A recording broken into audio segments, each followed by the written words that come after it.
The Khan अपने कमरे में आकर पहले वो जार जिसमें छिपकलियाँ थीं उन्हें अपनी अलमारी में रखता है। पता नहीं कहाँ से ले आया था इतनी छिपकलियाँ।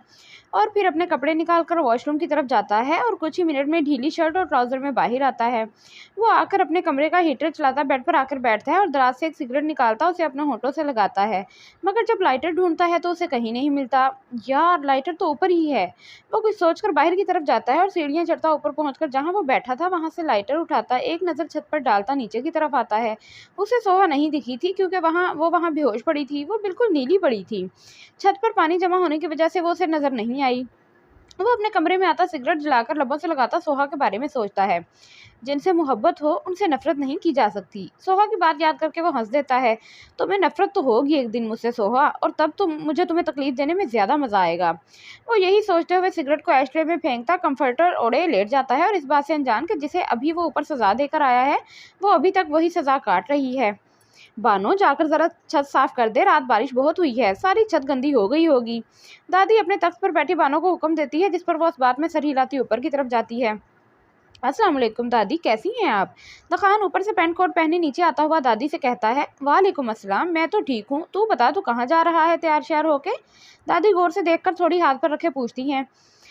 दादी, लाहौर जा रहा हूँ, इधर आने से काम बहुत बढ़ जाता है। तो फिर आया ही मत कर, आता क्यों है, जाने की लगी रहती है। दादी मुंह बनाकर कहती है तो वो मुस्कुरा देता है। तोबा है, इतनी कीचड़ हो गई है, अकेले तो साफ नहीं होगी, सोहा को साथ लगाना पड़ेगा। मानो भी छत को देखती हुई कहती नीचे आने के लिए मुड़ती है कि उनकी नजर एकदम एक कोने पर जाकर रुक जाती है। ये क्या है? वो आगे आकर देखती है तो सोहा को देखकर उनकी आंखें बड़ी हो जाती हैं। सोहा, सोहा तू ठीक तो है ना? सोहा, सोहा उठ ना। दादी, बड़े साहब जी जल्दी ऊपर आए, बानो भी कहती जोर जोर से आवाजें लगाती हैं। ये इसे क्या हुआ? दादी बानो की आवाज़ सुनकर खड़ी होती है तो दखान भी माथे पर बल डाले ऊपर की तरफ जाता है, जबकि अहद ऊपर अपने कमरे के सामने ही होता है। तो बानो की आवाज़ सुनकर फौरन ऊपर की तरफ भागता है। क्या हुआ बानो भी? यूं अहद ऊपर आकर बानो भी से पूछता ही है कि नज़र सोहा पर जाती है तो हैरान रह जाता है, जो बेहोश पड़ी थी। क्या हुआ है, आवाज़ क्यों लगाई? दखान भी ऊपर आकर कहता है तो बानो भी सोहा का सर अपनी गोद में लेकर उसके गाल को थपथपा रही होती हैं। वो जो आ रहा होता है सोहा को देख के वहीं रुक जाता है। ये यहाँ क्या कर रही है? सोहा, सोहा, सोहा उठो। अहद फिक्रमंदी से उस पर झुककर उसे उठाता है। पीछे हटो तुम। सोहा उठो। सोहा, आंखें खोलो। दखान अहद की शर्ट को पीछे से खींचकर उसे सोहा से दूर करता खुद उसके पास बैठता है। इसे नीचे लेकर चलो और तुम डॉक्टर को फोन करो। दखान बानोबी और सोहा की तरफ इशारा करे कहता है और फिर अहद से कहता है, खुद ही कर लो। अहद गुस्से से कहता नीचे की तरफ जाता है और दखान गुस्से से उसे देखकर मोबाइल निकालता है, जबकि जोहा, बानोबी और रुखसाना सोहा को उठाए नीचे की तरफ ले जा रहे थे। अल्लाह जाने कब से बेचारी बारिश में थी, दादी कहती है और दखान के हाथ मोबाइल पर नंबर मिलाते हुए रुक से जाते हैं। सब उस वक्त सोहा के कमरे में मौजूद थे, इंतजार कर रहे थे कि डॉक्टर क्या जवाब देता है, जो उसे चेक करने में लगा हुआ था। डॉक्टर कभी उसकी कलाई पकड़ के नब्ज चेक करता तो कभी कान में आला लगाए उसके दिल की धड़कन चेक करता। और दुकान जो कब से उसे यूं करता देख रहा था, गुस्से से आगे आकर उसके कान से आला हटाता है, जिस पर बेचारा डॉक्टर चौंक कर उसे देखता है। कितनी बार तुमने उसका हाथ पकड़ के चेक किया है और कितनी बार दिल की धड़कन चेक करोगे? देख नहीं रहे वो सांस ले रही है? दुकान सख्त लहजे में कहता है, जिस पर डॉक्टर भी गुस्से से खड़ा होता है और घर वाले दुकान की हरकत पर बस माथे पर हाथ मार के ही रह जाते हैं। मिस्टर दुकान, डॉक्टर आप हैं या मैं हूँ? तो डॉक्टर हो तो क्या किसी का भी हाथ पकड़ लोगे? दखान भी वैसे ही जवाब देता है। उसे कहाँ अच्छा लगा था सोहा को यूं हाथ पकड़ना। दखान, पागल तो नहीं हो? हटो, उन्हें देखने दो। दादी उसे पीछे करते हुए कहती हैं, जिस पर वो खूंखार नजरों से डॉक्टर को देखता है। आप चेक करें इसे। अहद आगे बढ़कर कहता है तो डॉक्टर अपना कोट दुरुस्त करते बैठकर पर्ची लिखते हैं। इन्हें ठंड लगी है, ज्यादा से ज्यादा इन्हें गर्म खाना खिलाएं और हो सके तो ठंड से इनको दूर रखें। डॉक्टर कहते पर्ची अहद के सामने करते हैं, जिसे फौरन दखान आगे बढ़कर थाम लेता है और अहद बस उसे घूरता ही रह जाता है।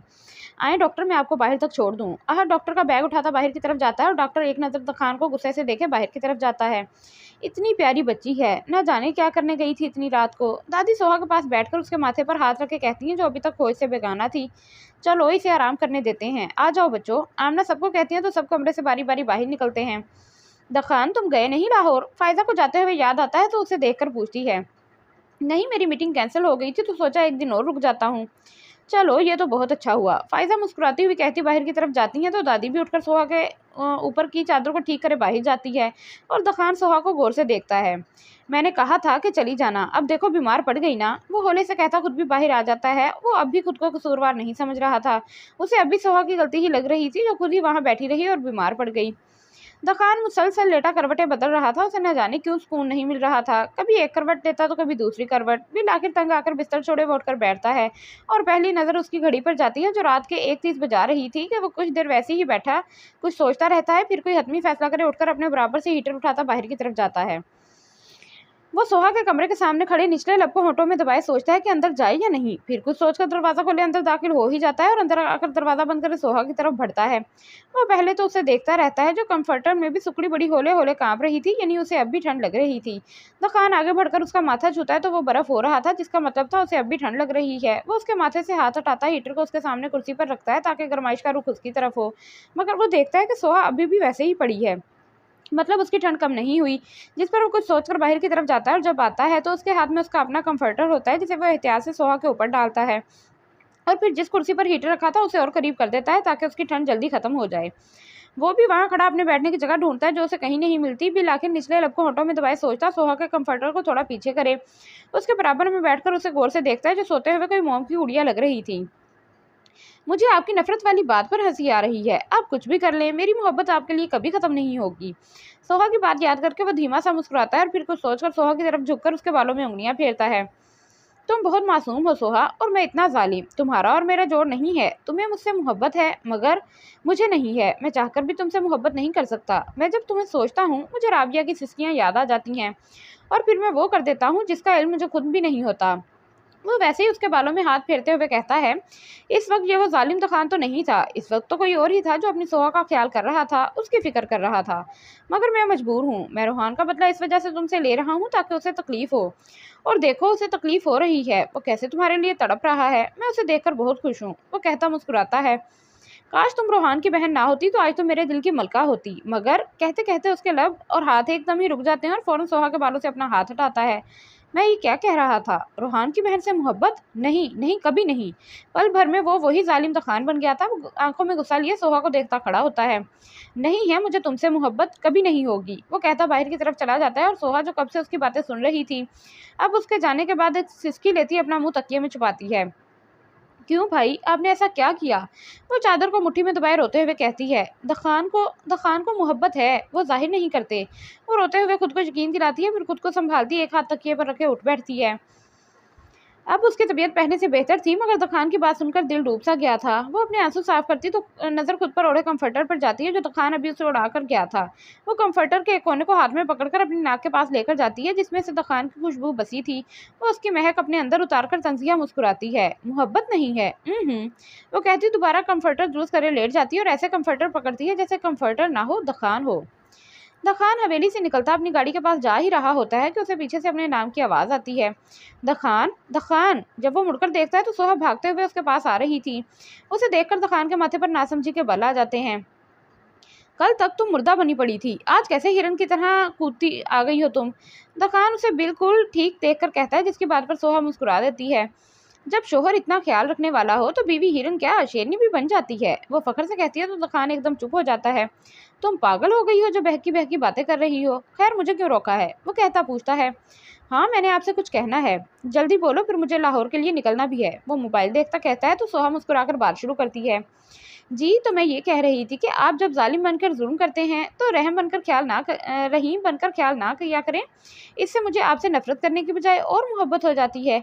मैं समझा नहीं तुम क्या कह रही हो? उसे समझ सब आ रहा था, बस जाहिर नहीं कर रहा था। अब देखें, कल आपने मुझे सजा दी जिस पर मुझे आपसे थोड़ी सी नफरत हो रही थी, मगर जब आपने रात में आकर मेरा ख्याल रखा तो मेरी मोहब्बत नफरत के आगे खड़ी हो गई और मोहब्बत आपसे और बढ़ गई। बीमारी में तुम्हारा दिमाग खराब हो गया है। मैं भला तुम्हारा ख्याल क्यों रखूंगा? खुश फहमी है तुम्हें। वो तंजिया मुस्कुराता है जैसे उसका मजाक बना रहा हो और सोहा उसके मुस्कुराने पर हंस देती है। अच्छा अगर ऐसा है तो फिर आप रात इतनी ठंड में बगैर कंफर्टर और बगैर हीटर के क्यों सोए थे? मैं बताऊं क्यों? वो कहकर पूछती है तो दखान मोबाइल जेब में रखे सीने पर हाथ बांधे उसे देखता है जैसे कह रहा हो, बताओ क्यों? क्योंकि आपने अपना कंफर्टर मुझे उड़ा दिया था और हीटर मेरे लिए रख दिया था, तभी। सोहा मुस्कुराते हुए कहती है और दखान उसकी बात पर हंस देता है। मैं लाहौर से आ जाऊं फिर तुम्हारे दिमाग का इलाज भी करवाता हूँ। मुझे लगता है बारिश का पानी कान के जरिए दिमाग में भी चला गया है। दखान हंसते हुए कहता है तो सोहा का मुंह बन जाता है। मेरा दिमाग खराब नहीं हुआ, आपको कुछ याद नहीं है, रात में आप ही आए थे। सोहा, होता है बीमारी के बाद ऐसा, लोग अक्सर बहकी बहकी बातें करने लग जाते हैं। मैं आ जाऊं, फिर तुम्हारा इलाज भी करवाता हूँ, ओके। दखान उसे किसी बच्चे की तरह समझाता गाड़ी की तरफ जाता है। क्या वाकई ऐसा है? सोहा खुद सोचती है फिर खुद ही नफी करती है। नहीं नहीं, ऐसा नहीं है, जो मैंने देखा सुना वही सच है। अब दखान मान नहीं रहे वो अलग बात है। वह दखान की गाड़ी को हवेली के मेन गेट से निकलता हुआ देखकर सोचती है, फिर जब मेन गेट बंद हो जाता है तो अंदर की तरफ जाती है। वक्त का काम है गुजरना, सो वो गुजरता गया। सोहा को हवेली में आए आज 8 महीने हो गए थे, जिसमें दखान बस 3-4 बार ही आया था और अब वो ज्यादातर लाहौर में ही रहता था। रूहान ने उस पर केस भी किया था, जिसमें वो नाकाम ही हुआ था। वजह दखान के पास पैसे की पावर थी और पैसा अच्छे अच्छे का मुंह बंद कर देता है। पता नहीं लोग पैसों के पीछे अपनी आखिरत क्यों खराब करते हैं, जब पता है कि सब माया है फिर भी। अम्मा, फिर क्या सोचा आपने? अनवर और सारे बड़े उस वक्त दादी के पास उनके कमरे में बैठे थे, जब फायदा दादी को सोच में गुम देखकर पूछती है। दखान अभी शादी नहीं करेगा, मैंने कल पूछा था उससे, उसने कहा पहले अहद की कर दें। तो आपने बात की अहद से, वो राजी है? रुखसाना दादी को देखकर पूछती हैं। हाँ, मैंने दखान के बाद अहद को बुलाया था अपने पास, उससे कहा कि वो शादी कर ले। वो राजी तो हो गया, मगर सोहा का सुनकर पहले तो चुप रहा, फिर कहा जैसे आपकी मर्जी। और सोहा, वो राजी है? आमना भी बाद में अपना हिस्सा डालती हैं। नहीं, पहले दखान से पूछूंगी, वो खुद ही बात करेगा इससे, क्योंकि वही लाया है ना इसे, दादी सोचकर कहती हैं। तो आप बात कर लें उससे, क्या कहता है वो? एजाज फौरन कहते हैं तो दादी इस बात में सर हिलाती है, जिस पर अनवर दखान का नंबर मिलाकर दादी को देते हैं। दखान ऑफिस में बैठा लैपटॉप पर उंगलियां चला रहा था जब उसका मोबाइल बजता है, जिसे वो उठाकर कान से लगाता है और दोबारा अपने काम में लग जाता है। दखान, मसरूफ है क्या बेटा? दादी की आवाज़ मोबाइल में से गूंजती है। नहीं, आप कहीं, क्या बात है? वो मसरूफ सा ही कहता है। बेटा, अब तूने अभी शादी नहीं करनी? तो हम अहद की कर रहे हैं, दादी कहती है तो वो सुख का सांस लेता है कि चलो शादी तो हो रही है इसकी, अब सोहा के आगे पीछे तो नहीं घूमेगा। चलें, ये तो अच्छा हो गया। लड़की पसंद कर ली? वो ऐसे ही पूछता है जबकि उसे कोई दिलचस्पी नहीं होती।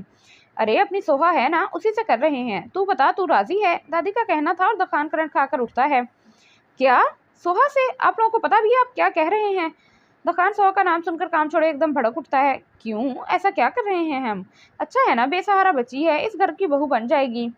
दादी, उसकी शादी नहीं हो सकती। दखान अब और क्या कहता। क्यों नहीं हो सकती उसकी शादी? दादी हैरत से पूछती है तो वहां बैठे अनवर और बाकी सबके माथे पर भी बल आ जाते हैं। दादी, वो शादीशुदा है, दखान आखिरकार कह ही देता है। और दादी दादी का उसकी बात सुनकर मुंह खुला का खुला रह जाता है। कौन है उसका शोहर? दादी पूछती है और अनवर और रुखसाना के साथ सब एक दूसरे की तरफ देखते हैं। मेरा मतलब है, उसका शोहर उसे छोड़कर चला गया है और वो अभी तक उसके निकाह में है। उसे समझ नहीं आता क्या कहे, तभी जो बहाना समझ आता है कह देता है। हाय, कितना बेगैरत है उसका शोहर, इतनी प्यारी लड़की को छोड़कर चला गया। दादी कहती है और दखान का मुंह बन जाता है। दादी, अब ऐसा भी नहीं है। उसकी जुबान फिसल जाती है। क्या ऐसा नहीं है? दादी उसके बात पर नासमझी से पूछती हैं। कुछ नहीं दादी, मैं आता हूँ, शाम तक फिर बात करते हैं। दखान कहता फोन काट कर लैपटॉप बंद करे, अपना मोबाइल और कोट उठाए बाहर की तरफ जाता है। क्या हुआ अम्मा? आमना दादी के फोन रखने पर पूछती है, जिस पर अम्मा एक गहरी सांस लेकर उन्हें सब बताती हैं।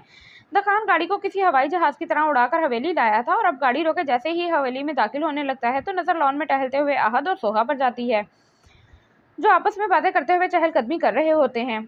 सोहा, दखान गुस्से से उसे आवाज लगाता है, जिसे सुनकर सोहा फौरन उसकी तरफ देखती है और हैरान भी होती है उसे यहाँ इस वक्त देखकर।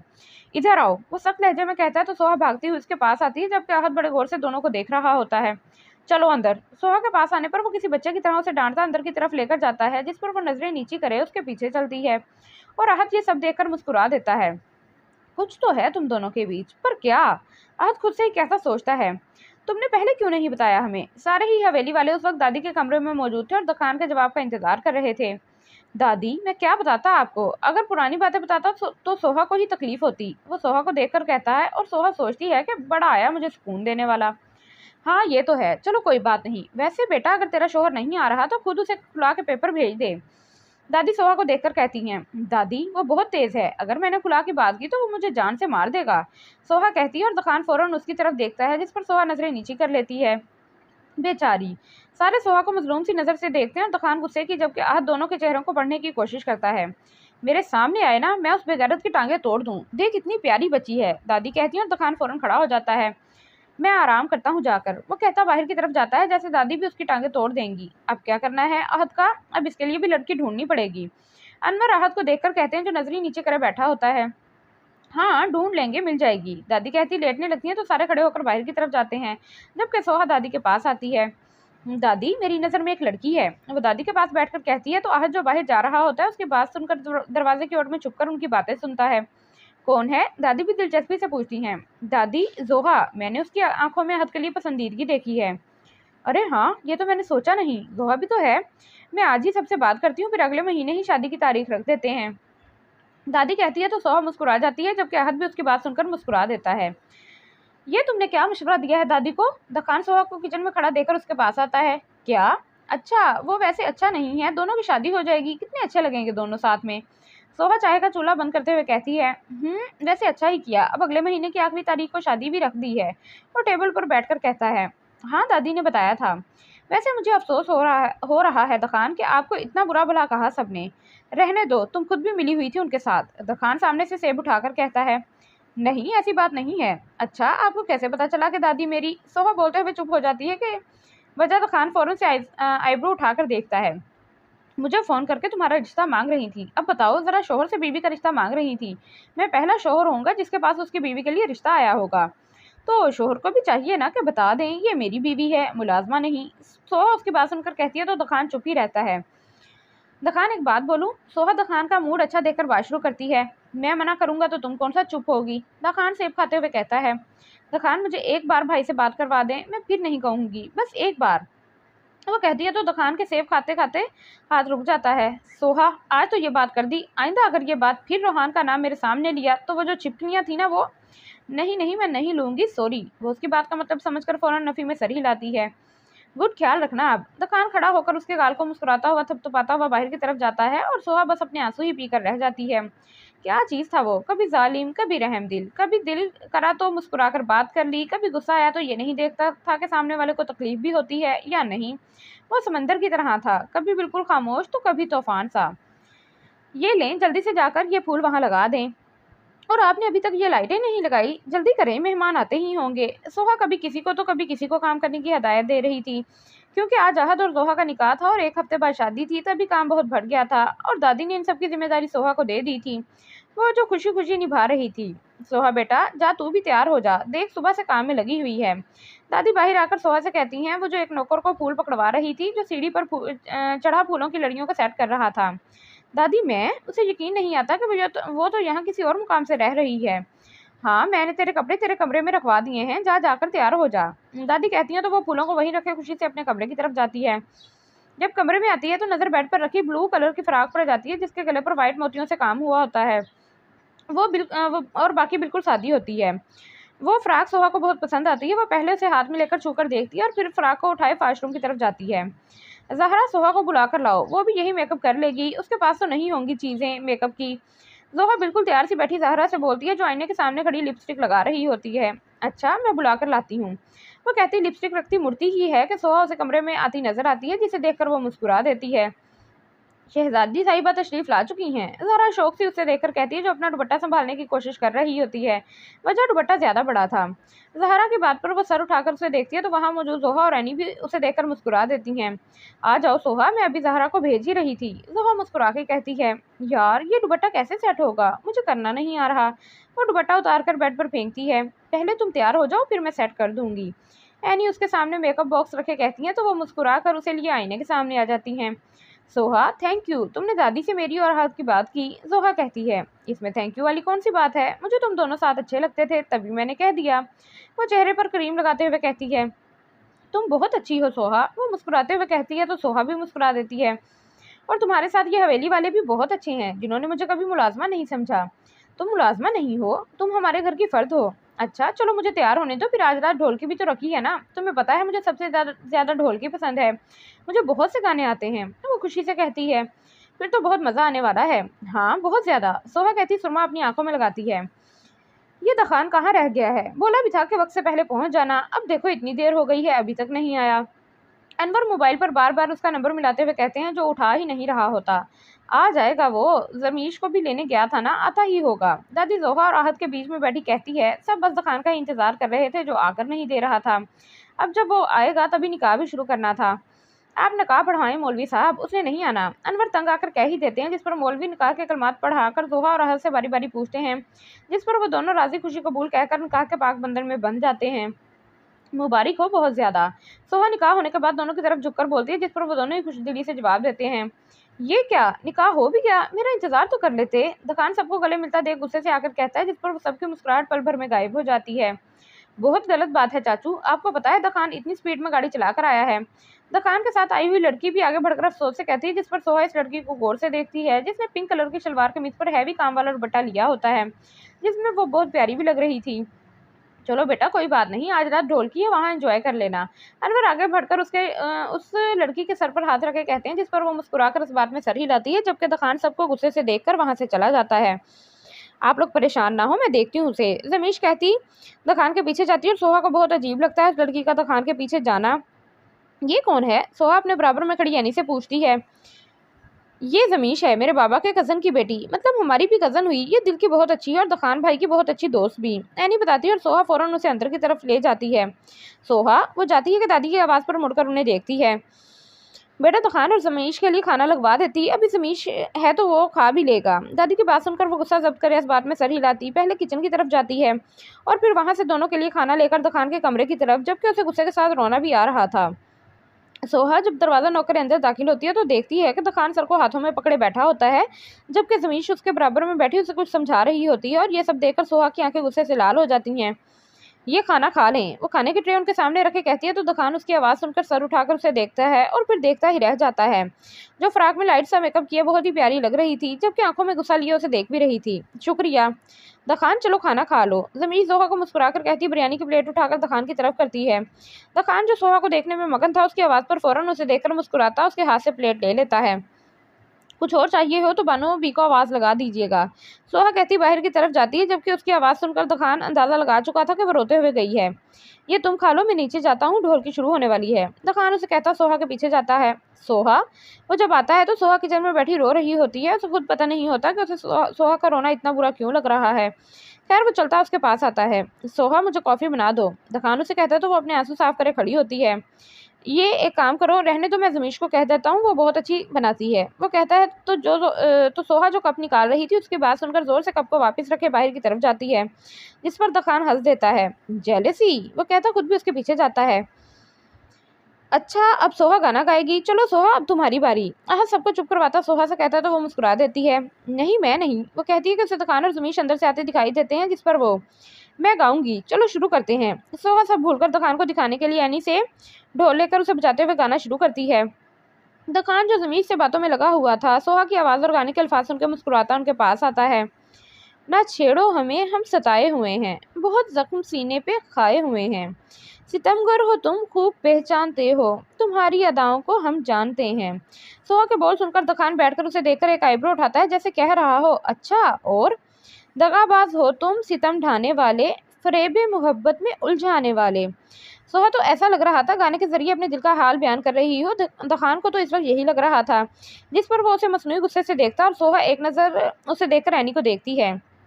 ये रंगी कहानी तुम ही को मुबारक, तुम्हारी जवानी तुम ही को मुबारक। ये लाइन दखान को जमीश के साथ बैठा देखकर कहती है, जिसके मतलब समझकर दखान माथे पर बल डाले उसे घूरता है, जिस पर वो हमारी तरफ से निगाहें हटा लो, हमें जिंदा रहने दो ए हुस्न वालो। सोहा की आवाज़ सुनकर उसे हंसी आती है, जिसे वो बहुत जल्द छुपा लेता है। अच्छा बस अब मेरा सुनो। दखान सोहा को आगे गाता रोक कर अपना गला खंकारता है। अरे वाह, दखान दुरानी भी गाएगा, फिर तो मज़ा ही आ जाएगा। सोहा उसे देखकर तालियां बजाते हुए कहती है तो सोहा भी उसे देख के तंजिया मुस्कुराती है, जैसे कह रही हो मेरी नकल चोर, संभालो जरा अपना आंचल गुलाबी। वो उसके दुपट्टे की तरफ इशारा करता है, जिस पर आहत बैठा होता है। दखान के अल्फाज और नज़रों को देखकर वो फौरन आहत के नीचे से अपना दुपट्टा निकालती है। दिखाओ ना हंस हंस के आंखें शराबी, सलूक इनका दुनिया से अच्छा नहीं है, हसीनों पे हमको भरोसा नहीं है, उठाते हैं नजरें तो गिरती है बिजली, अदा जो भी निकली कयामत ही निकली। दकान की बात सुनकर सोहा के लब धीरे से मुस्कुराते हैं। जहाँ तुमने चेहरे से आंचल हटाया, वहाँ अहले दिल का तमाशा बनाया। दकान जमीश को देखकर कहता है, जिस पर सोहा गुस्से से उसे घूरती है। खुदा के लिए हम पे डोरे ना डालो। ये लाइन वो सोहा को देखकर कहता है, जिस पर सोहा का मुंह हैरानी से खुल जाता है, जैसे कह रही हो मैं डोरे डाल रही हूँ। और फिर दखान एक आंख विंक करके एक और लाइन कहता है, हमें जिंदा रहने दो ए हुस्न वालो। दखान गाना खत्म करके सर को थोड़ा खम करता है, जैसे दाद वसूल करता हो। कमाल कर दिया यार, पहली बार मैंने तेरे मुंह से गाना सुना है। ये कहीं जमीश के आने से तो नहीं हुआ? आहत कहता है तो जमीश शोले से मुस्कुराती है, जबकि दखान के लब मुस्कुराते हुए सिकुड़ जाते हैं और वो सोहा की तरफ देखता है जो वहां से उठकर जा रही होती है। नहीं, ऐसी बात नहीं है, बस वैसे ही दिल किया तो गा लिया। दखान सोहा के जाने के बाद कहता है तो आहत मुस्कुरा देता है। सोहा जल्दी तैयार हो जाओ, हमें अभी निकलना है। दखान सोहा के कमरे में आकर कहता है जो अपने बेड की चादर ठीक कर रही होती है, मगर उसके सवाल पर नासमझी से उसे देखती है। कहाँ जाना है वो कहती है तो दखान उसकी आंखों को देखकर बोलता हुआ चुप हो जाता है जो लाल और सूजी हुई होती हैं। यानी वो पूरी रात रोती रही है। तुम रोई थी रात को? नहीं, आप बताएं कहाँ जाना है? वो बगैर उसे देखकर कहती है लाहौर जाना है, तुम भी साथ चलो। मेरा क्या काम वहाँ पर? वो अब अलमारी से कुछ चीज़ निकाल रही होती है। तुम्हें काम से ही लेकर जा रहा हूँ, मैं नीचे तुम्हारा वेट कर रहा हूँ, आ जाना। वो बाहर जाते हुए कहता है सबको क्या बोलेंगे कि कहाँ लेकर जा रहे हैं? वो उसको जाता हुआ देखकर बोलती है दादी को बता दिया है कि तुम्हारे कोई रिश्तेदार हैं, उनसे मिलवाने लेकर जा रहा हूँ। वो कहता बाहर चला जाता है और सोहा एक लंबी सांस लेकर अलमारी से कपड़े निकाले वॉशरूम में जाती है। गाड़ी में मुकम्मल खामोशी थी। द खान ड्राइव करते हुए हर थोड़ी देर बाद सोहा को देख रहा था जो बिल्कुल चुप सी बाहर सड़क पर चलती गाड़ियों को देख रही थी। तुम्हें बुरा लगा मेरा जमीश के साथ इतना फ्रैंक होना? आखिरकार वही खामोशी को तोड़ता है। नहीं, मुझे क्यों बुरा लगेगा?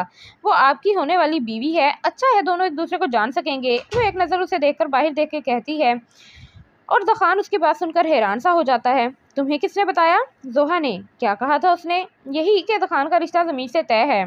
अभी से नहीं, बहुत साल पहले से। कुछ गलतफहमी की वजह से रिश्ता ख़त्म हो गया था, मगर अब दोबारा जुड़ गया है। और ये भी बताया था कि ये रिश्ता आपकी पसंद का है।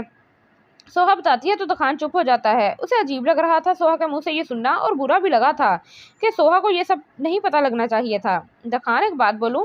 वो दखान की तरफ मुंह करे कहती है, जिस पर दखान इस बात में सर हिलाता है।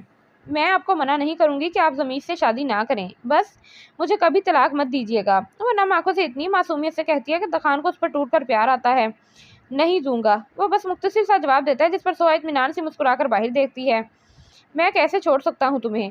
मेरी तो। दखान दिल में सोचकर मुस्कुरा रहा होता है कि फिर अपना ख्याल झटक कर लंबी सांस लेकर ड्राइव करता है।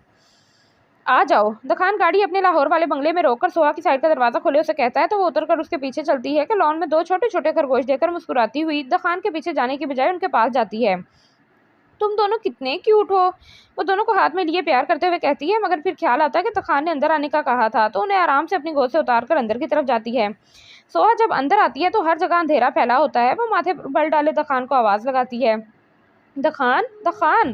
वो कहती है कि लाउंज में एक रेड बल्ब जलता है, फिर येलो छोटी छोटी छोटी छोटी लाइटों से पूरा लाउंज जगमग करने लगता है, जिस पर सोहा हैरानगी से आगे पीछे देखती है कि ये हो क्या रहा है। और फिर एकदम ही पूरा लाउंज रोशनी से नहा जाता है और साथ ही सोहा के ऊपर बहुत से गुलाब की पत्तियां गिरती हैं।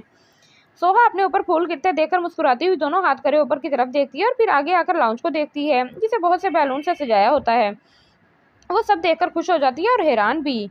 बार बार दिन ये आए, बार बार दिल ये गाए। दुकान हाथ में गिटार लिए मुस्कुराता हुआ गाता कमरे से निकलता है, जिसे देखकर सोहा खुशी से अपना मुंह पर हाथ रख लेती है।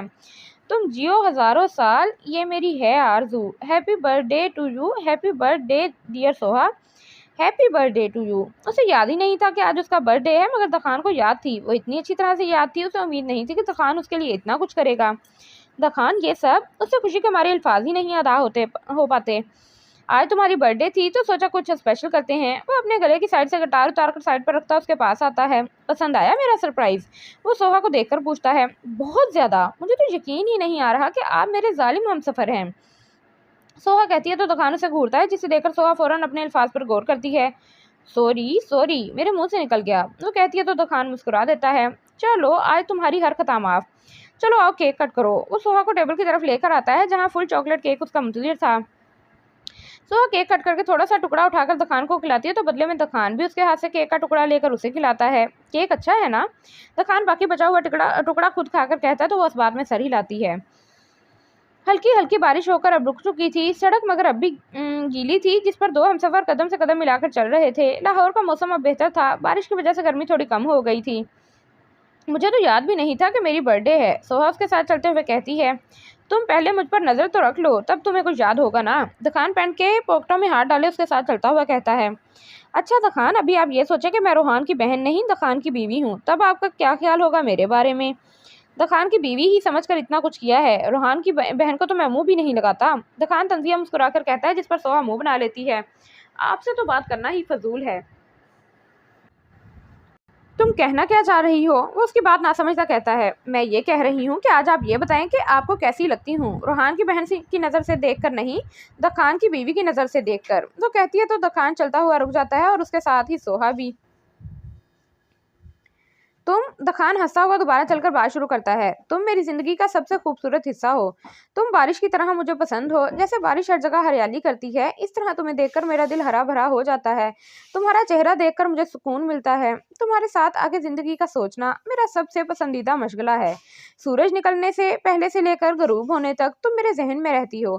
खैर, मुख्तसर सा कहता हूँ, तुम मेरी कायनात हो, मेरे जीने की वजह। वो जब बात मुकम्मल करे उसे देखता है तो सोहा मुस्कुराते हुए उसे देख रही थी। दखान की बीवी मेरे लिए वो मोती है जो एक समंदर में मौजूद सीपी के अंदर से किस्मत से मिलता है, और मैं खुशकिस्मत हूँ कि वो दखान मैं हूँ। वो जेब में दोनों हाथ डाले कहता है तो सोहा की आंख में आंसू आ जाते हैं। उसे कहाँ यकीन आ रहा था कि ये वही जालिम दखान है। काश मैं सिर्फ दखान की बीवी होती, मगर मैं दखान की बीवी के साथ रोहान की बहन भी हूँ, और रोहान जिससे दखान शदीद नफरत करता है। सोहा जख्मी मुस्कुराहट के साथ कहती है। अच्छा, मैं आप लोगों को एक बात बताऊँ, अक्सर स्टोरी पढ़ते-पढ़ते जब मैं ये मतलब हँस पड़ती हूँ और वहाँ पे हँसने वाली कोई बात भी नहीं होती, तो ऐसा पता किस लिए होता है? ये जो महम है ना, ये मेरे आस-पास आती है, और ख़ास तौर पर कहीं भी कुछ ऐसी लाइन्स हों, तो ये मुझे हँसाती है, और ये मुझे इतना हँसाती है कि मेरी रिकॉर्डिंग मुश्किल हो जाती है, और कई दफ़ा मुझे रोक के फिर दोबारा से उसे रिकॉर्ड करना पड़ता है। बहुत ही ज़्यादा शरारती लड़की है ये, सीरियसली। चलें आगे पढ़ते हैं। छोड़ो, आज बस तुम दखान की बीवी हो। वो अपना बाजू आगे करे उसे खुद से लगाता है और सोहा उसकी मोहब्बत पर दिल से मुस्कुराती है। आज तो लगता है चांद मगरिब से निकला है। मुझे लगता है मैं बीच में से कहीं से मिस कर गई हूँ। चले यहाँ से है। वो जब बात मुकम्मल करके उसे देखता है तो सोहा मुस्कुराते हुए उसे देख रही थी। दखान की बीवी मेरे लिए वो मोती है जो एक समंदर में मौजूद सीपी के अंदर से किस्मत से मिलता है, और मैं खुशकिस्मत हूँ कि वो दखान मैं हूँ। वो जेब में दोनों हाथ डाले कहता है तो सोहा की आंख में आंसू आ जाते हैं। उसे कहाँ यकीन आ रहा था कि ये वही जालिम दखान है। काश मैं सिर्फ दखान की बीवी होती, मगर मैं दखान की बीवी के साथ साथ रोहान की बहन भी हूँ। वो रोहान जिससे दखान शदीद नफरत करता है। सोहा जख्मी मुस्कुराहट के साथ कहती है, छोड़ो, आज बस तुम दखान की बीवी हो। वो अपना बाजू आगे करे उसे खुद से लगाता है और सोहा उसकी मोहब्बत पर दिल से मुस्कुराती है। आज तो लगता है चांद मगरिब से निकला है। सोहा शरारत से कहती है, अपना मुहावरा दुरुस्त करो, चांद नहीं सूरज होता है। दखान उसके गलत जुमले पर कहता है, मेरा मुहावरा ठीक है, अभी रात है, तभी चांद दिन होता है तो सूरज कहते हैं। बहुत समझदार हो गई हो मेरे साथ रहकर। दखान हंसते हुए कहता है, आपको लगता है, जबकि मैं पहले से ही समझदार हूँ। वो भी आगे से अकड़ कर कहती है, वैसे एक बात बोलूं? जी, एक क्या, 100 बातें कहें। सोहा कहती है तो दखान रुककर उसे देखता है। सोहा, तुम मेरी जिंदगी की सबसे खूबसूरत गलती हो। वो इतनी संजीदगी से कहता है कि सोहा गौर से उसे देखती है, और दखान उस देखने पर हंस देता है, जिस पर सोहा, दखान बहुत बुरे हैं आप। वो कहती है तो दखान हंसते हुए अपना बाजू फैलाता है, जिसका मतलब समझकर सोहा मुस्कुराती हुई उसके साथ लगकर चलती है। सोहा, वो दोनों हंसते हुए आगे बढ़ रहे होते हैं कि सोहा अपना नाम सुनकर पीछे मुड़ती है तो दखान भी उसके साथ मुड़ता है। वो जिसे वो अपने सामने देखते हैं उसे देखकर दखान के तो माथे पर गुस्से से बल आ जाते हैं, जबकि सोहा अपने जान से प्यारे भाई को अपने सामने देखकर मुस्कुरा देती है। रोहान गाड़ी ड्राइव करते हुए घर की जानिब रवाना था। वो सोच भी रहा था कि आज सोहा की बर्थडे है। पहले हर बर्थडे पर वो जिद करके गिफ्ट लेती थी, अब ना जाने क्या दखान उसे गिफ्ट देता होगा कि नहीं, उसकी तरह नखरे उठाता होगा कि नहीं। यही सोचते सोचते उसकी नज़र सड़क के किनारे चलते दो वजूद पर पड़ती है, जिसे वो गौर से देखता है। उसे सोहा की थोड़ी सी झलक दिखती है, जिस पर वो गाड़ी उनकी तरफ मोड़ लेता है और फिर कुछ फासले पर गाड़ी रोककर उतर कर उनके पीछे जाता है। सोहा, वो मुस्कुराते हुए उसे आवाज लगाता है, जिस पर सोहा मुड़ती है और उसे देखकर मुस्कुरा जाती है, जबकि दखान के माथे पर बल आ जाते हैं। भाई! सोहा खुशी से उसकी तरफ मुड़ती है। सोहा खुशी से उसकी तरफ बढ़ती है कि दखान उसका बाजू सख्ती से पकड़ लेता है, जिस पर सोहा रुककर दखान को देखती है। कोई ज़रूरत नहीं है उसके पास जाने की। दखान रोहान को खूंखार नज़रों से देखकर कहता है, दखान प्लीज़, बस एक बार मिलने दें। वो अपने बाजू से उसका हाथ हटाते हुए कहती है, जिसमें नाकाम ही होती है। सोहा, तुम इधर आओ, कोई ज़रूरत नहीं है ऐसे डरने की। रोहान गुस्से से दखान को देखे कहता है, तुम अपनी बकवास बंद करो और तुम चलो मेरे साथ। वो रोहान को झिड़कता उसे अपने साथ आगे लेकर बढ़ता ही है कि सोहा उससे एक झटके में अपना हाथ छुड़वाकर रोहान के पास जाती है। सोहा, अगर तुम एक कदम भी आगे गई तो तुम्हारे लिए अच्छा नहीं होगा। वो उसे गुस्से से कहता है तो सोहा वहीं रुककर पीछे मुड़े उसे देखती है। सोहा उसकी बात ना सुनो, अपने भाई के पास आओ, मैं कब से तुम्हें देखने के लिए बेचैन हूँ। और रोहान कहता है तो वो उसकी तरफ देखती है। वो अब दोनों के बीच में खड़ी थी, जहाँ एक तरफ शोहर था तो दूसरी तरफ भाई। वो दोनों को देखती है और फिर कुछ ही देर में फैसला कर लेती है कि उसे कहाँ जाना है। वो एक नज़र दखान को देखकर रोहान के पास जाकर उसके गले लग जाती है, और दखान का तो ये सब देखकर ही खून खोलता है कि सोहा ने उसकी बात को रद्द कर दिया। तुम ठीक हो? ये तुम्हें मारता तो नहीं है? रोहान उसे खुद से अलग करे उसके चेहरे को हाथों के प्याले में लेकर पूछता है, जिस पर सोहा नफी में सर हिलाती है। नहीं भाई। सोहा तुम चलो मेरे साथ, हम कोर्ट में जाकर खुला ले लेंगे। नहीं भाई, मैं दखान के साथ खुश हूँ। वो रोहान की बात पर नफी करती है, एक नजर दखान को देखकर कहती है, जो गुस्से से उसे ही देख रहा होता है। वो तो देख रहा है कितना खुश है। खैर तुम अभी चलो मेरे साथ, रोहान उसे कहता है तो दखान वहीं से धाड़ता है। रोहान छोड़ दो उसे, वरना अच्छा नहीं होगा। तुम अपना मुंह बंद करो, अगर हिम्मत है तो मुझसे मुकाबला करो। क्या मेरी बहन को तकलीफ दे रहे हो बुज़दिलों की तरह? रोहान कहता है तो दखान आगे बढ़ता है, जिसे देखकर सोहा घबरा कर रोहान को जाने का कहती है। भाई आप चले जाएं प्लीज। सोहा तुम चुप रहो, मैं हूं ना इसका मुजरिम, तो मुझसे बदला ले। तुमसे क्यों ले रहा है? और तुम डरो नहीं, कुछ नहीं होगा। वो भी वहीं जम के खड़ा होता है। क्या बोल रहे थे तुम? तुमसे बदला लूं तो लो। दखान कहते ही जोर से मुक्का उसकी नाक पर मारता है, और रोहान जो इस हमले के लिए तैयार नहीं था, उसके मारने पर दूसरी तरफ नाक पर हाथ रखे झुक जाता है। दखान ये क्या कर रहे हैं? भाई आप ठीक हैं? सोहा दखान के सीने पर हाथ रखे उसको पीछे करे कहती रोहान को देखती है, जिसकी नाक से खून निकल रहा होता है। भाई आपके तो खून आ रहा है। दखान ये क्या किया आपने? सोहा अपने भाई को देखकर दखान पर गुस्सा करती है। तेरी तो। रोहान संभल कर जवाबी कार्रवाई के लिए गुस्से से उसकी तरफ बढ़ता है। ना ना रोहान गफ्फार, मुझे हाथ लगाने की गलती भी मत करना। दखान उसका हाथ हवा में ही पकड़कर उसके पेट पर जोरदार मुक्का मारता है, जिसे देखकर सोहा फौरन आगे बढ़ती है। छोड़े मेरे भाई को। वो उसका हाथ पकड़े कहती है तो दखान अपना हाथ उससे छुड़वाता है, जिससे ये होता है कि सोहा पीछे जा गिरती है, और रोहान सोहा को गिरते देख दखान के मुंह पर जोरदार मुक्का मारता है। सोहा दोनों में हाथापाई बढ़ती देखकर उठकर उन दोनों के बीच में आकर खड़ी हो जाती है।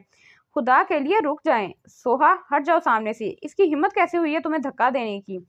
रोहान दखान को देखकर गुस्से से उसकी तरफ बढ़ता है, तो सोहा रोहान का हाथ पकड़ लेती है, जबकि दखान उंगली की पूर से अपने होंठ से खून साफ करता हंसता है। अब तुम्हें अपने सवाल का जवाब मिल जाना चाहिए रोहान गफ्फार। दखान दोनों हाथ पैंट की जेब में डाले मुस्कुराते हुए कहता है, जबकि होंठ के कोने से हल्का सा खून भी रिस रहा होता है। रोहान और सोहा उसकी बात पर नासमझी से उसे देखते हैं। क्या हुआ, इतनी जल्दी भूल गए? अभी तो तुमने कहा कि तुम मेरी बहन को क्यों तकलीफ देते हो। तुम्हारा मुजरिम तो मैं हूं ना।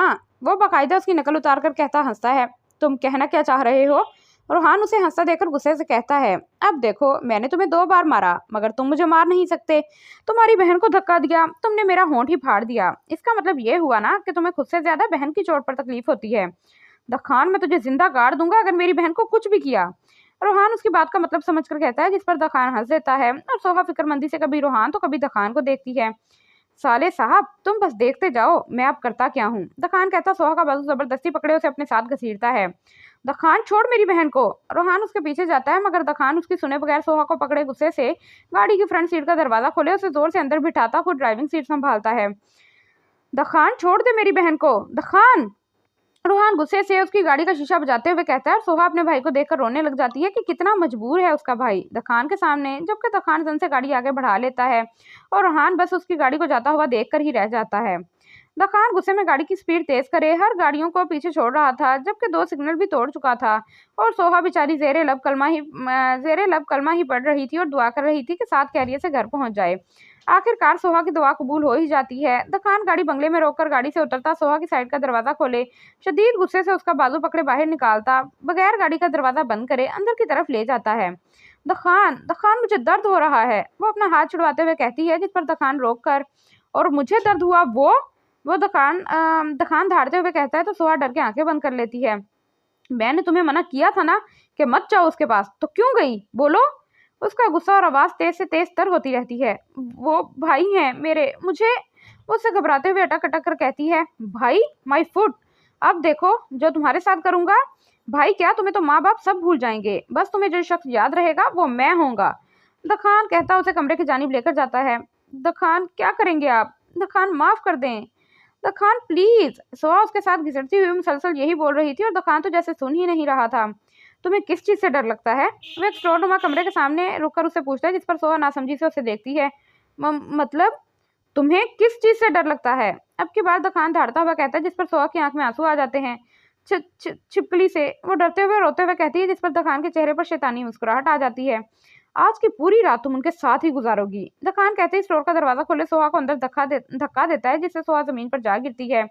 दखान नहीं, ऐसा ना करें। सोहा उठ के उसके पास आती है कि दखान फौरन दरवाजा बंद करके बाहर से लॉक लगा लेता है और सोहा दरवाजे में ही बैठी रह जाती है। दखान, आपने मुझे डराने के लिए ऐसा कहा था ना, कोई छिपकली नहीं है ना इधर। वो घबराते हुए कमरे में नजर घुमाकर देखती दखान से कहती है, क्योंकि कमरे में अंधेरा होने के बाद सही से कुछ नजर नहीं आ रहा था। नहीं, मैं क्यों तुमसे झूठ कहूंगा। रुको, अभी दिख जाएगा तुम्हें कि तुम अकेली नहीं हो। तुम्हारे साथ रात गुजारने के लिए सहेलियां भी मौजूद हैं। दखान उसकी आवाज सुनकर बाहर के स्विच बोर्ड से एक बटन दबाता तो अंदर एकदम पीला बल्ब जल उठता है।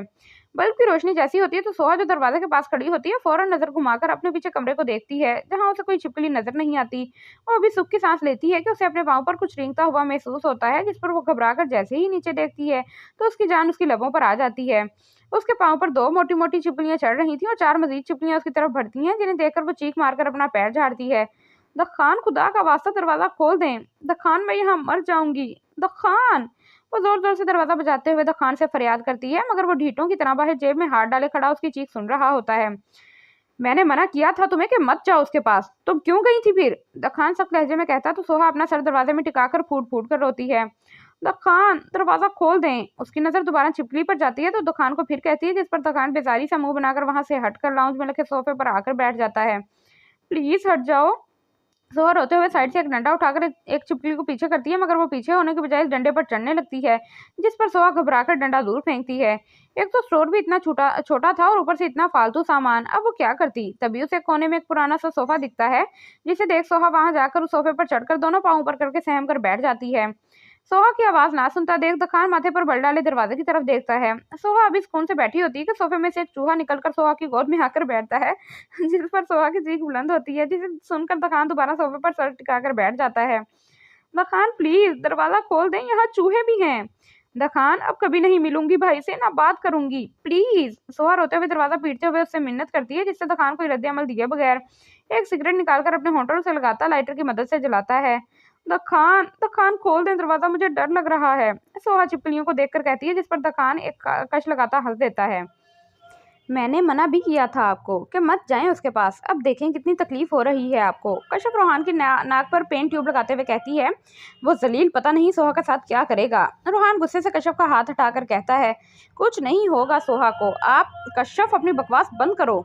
तुम तो यही कहोगी ना, क्योंकि तुम्हारा कोई है जो नहीं। अगर तुम्हारा भी कोई बहन भाई होता तो तुम्हें मेरे दर्द महसूस होता। रोहान, कश्यप सदमे से कहती है, मुझे तुम पर यकीन नहीं रहा। मुझे पता है तुम्हें राबिया के बारे में कुछ तो जरूर पता है। रोहान उसे देखकर कहता है, रोहान आप मुझ पर शक कर रहे हैं। कश्यप रोते हुए कहती है, मुझे शक नहीं यकीन है कि इसके पीछे जरूर तुम्हारा हाथ है। रोहान, मामा बाबा आप लड़ रहे हैं। कश्यप अभी रोहान को कुछ कहती है कि सफा कमरे में आकर पूछती है, जिस पर रोहान एक नजर कश्यप को देखकर सफा के पास आता है। नहीं बेटा, हम लड़ नहीं रहे, आप अभी तक सोई नहीं। वो कहता उससे पूछता है, नहीं बाबा मुझे नींद नहीं आ रही, मैंने आप दोनों के साथ सोना है। सफा कहती है तो रोहान मुस्कुराकर उसे गोद में उठाए बेड पर ले आता है। अब सो जाओ, मैं भी सो रहा हूँ। रोहान उसके साथ लेटकर कहता है, मामा आप नहीं सोएंगी। सफा कश्यप को देखकर कहती है, जो बेड के साइड टेबल से चीजें समेट रही थी, नहीं बेटा, आपकी मामा अब अहमद के साथ सोया करेगी। रोहान उसकी बात सुनकर कहता आंखें बंद कर लेता है और कश्यप उसकी बात सुनकर अपने आंसू रोक के कमरे से बाहर चली जाती है, जबकि सफा अपने बाप को देखती है, जो शायद सोने का नाटक कर रहा था। सूरज की हल्की हल्की लाली आसमान में पहल रही थी। वही चरिंद परिंद सब अपने रब की हम्दो-सना में फैल रही थी। वहीं चरिंद परिंद सब अपने रब की हम्दो-सना में मसरूफ थे और उन्हीं में एक किस्मत से हारी सोहा अभी तक कमरे में बंद थी, जबकि दखान सोफे पर बैठा रहा से मुसलसल सिगरेट फूंक रहा था। अभी भी वो एक सिगरेट खत्म करे दूसरी उठाने ही वाला था कि उसे बाहर दरवाजे खटखटाने की आवाज आती है, जिस पर वो ढीठ बना बैठा रहता है। अपनी सिगरेट उठाता उसे जलाकर होंठों से लगाता है। रात में रोहान की मार की वजह से होंठ पर खून अभी भी मौजूद था, जो अब जम चुका था। सारे मुलाजिम को उसने 2 दिन की छुट्टी दे दी थी, वजह ताकि सोहा के बर्थडे अच्छे से सेलिब्रेट कर सके, मगर कल तो सारे मजे का ही बेड़ा गर्क हो गया था। दखान मोबाइल उठाता टाइम देखता है तो सुबह के 7 बज रहे थे। वो कुछ सोचकर सिगरेट की एश ट्रे में फेंक कर खड़ा होता सोहा के कमरे की तरफ बढ़ता है। सोहा जो सहम कर कोने में बैठी होती है, रात भर वो नहीं सोई थी। बस यही डर लगा था कि अगर वो सो गई तो छिपकलियां उसके ऊपर चढ़ जाएंगी। वो तो शुक्र था कि अभी तक कोई छिपकली उसके पास नहीं आ रही थी। वजह रात एक टूटा हुआ अंडा उसे मिल गया था, जिसे उसने अपने सामने रख दिया था, और छिपकली अंडे को देखकर करीब नहीं आती।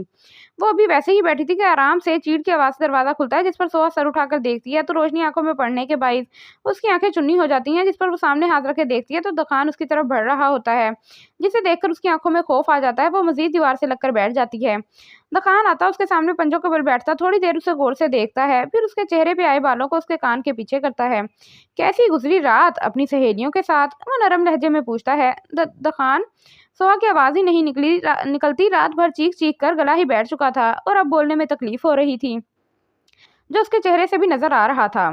क्या हुआ, गले में दर्द है? किसने कहा था कि चीखो? वो उसकी कान की बाली को पकड़कर देखते हुए कहता है, आपने अच्छा नहीं किया। वो बहुत मुश्किल से भारी आवाज में रोते हुए कहती है, तुमने कौन सा अच्छा किया था मेरे साथ? मेरे मना करने के बावजूद अपने भाई के पास गई। किस किताब में लिखा है कि बहन अपने भाई से नहीं मिल सकती? वो गुस्से से उसका हाथ अपने कान से पीछे हटाकर कहती है, मेरी किताब में लिखा है, मेरी किताब में लिखा है सोहा रूहान से नहीं मिल सकती। और दोबारा से उसके बालों में हाथ फेरता हुआ कहता है, आप खुदा नहीं है? तो मैंने कब कहा माज़अल्लाह मैं खुदा हूँ? उसकी बात सुनकर गुस्से से वो उसके बालों पर हाथ फेरता है, एकदम से उसके बालों को अपनी मुट्ठी में जकड़ लेता है और सोहा दर्द की शिद्दत से कराह उठती है।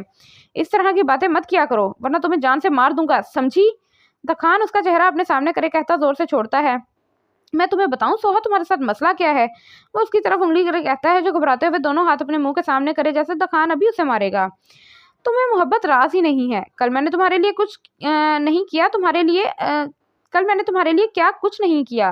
तुम्हारे लिए अकेले ये सारा घर सजाया, सिर्फ तुम्हारे लिए। मैं खरगोश लेकर आया कि तुम खुश हो जाओगी। सोचा था कल हम अपनी नई जिंदगी शुरू करेंगे, सारे गिले शिकवे मिटाकर अपनी पिछली सारी गलतियों को अपने मोहब्बत के लम्ब से दूर कर दूंगा। मगर वो कहता जोर से हाथ सोहा के पीछे दीवार पर मारता है, जिस पर सोहा कांप जाती है। तुम्हें यकीन नहीं आ रहा ना? चलो मेरे साथ। दखान कहता उसका हाथ पकड़े अपने कमरे की तरफ ले जाता है।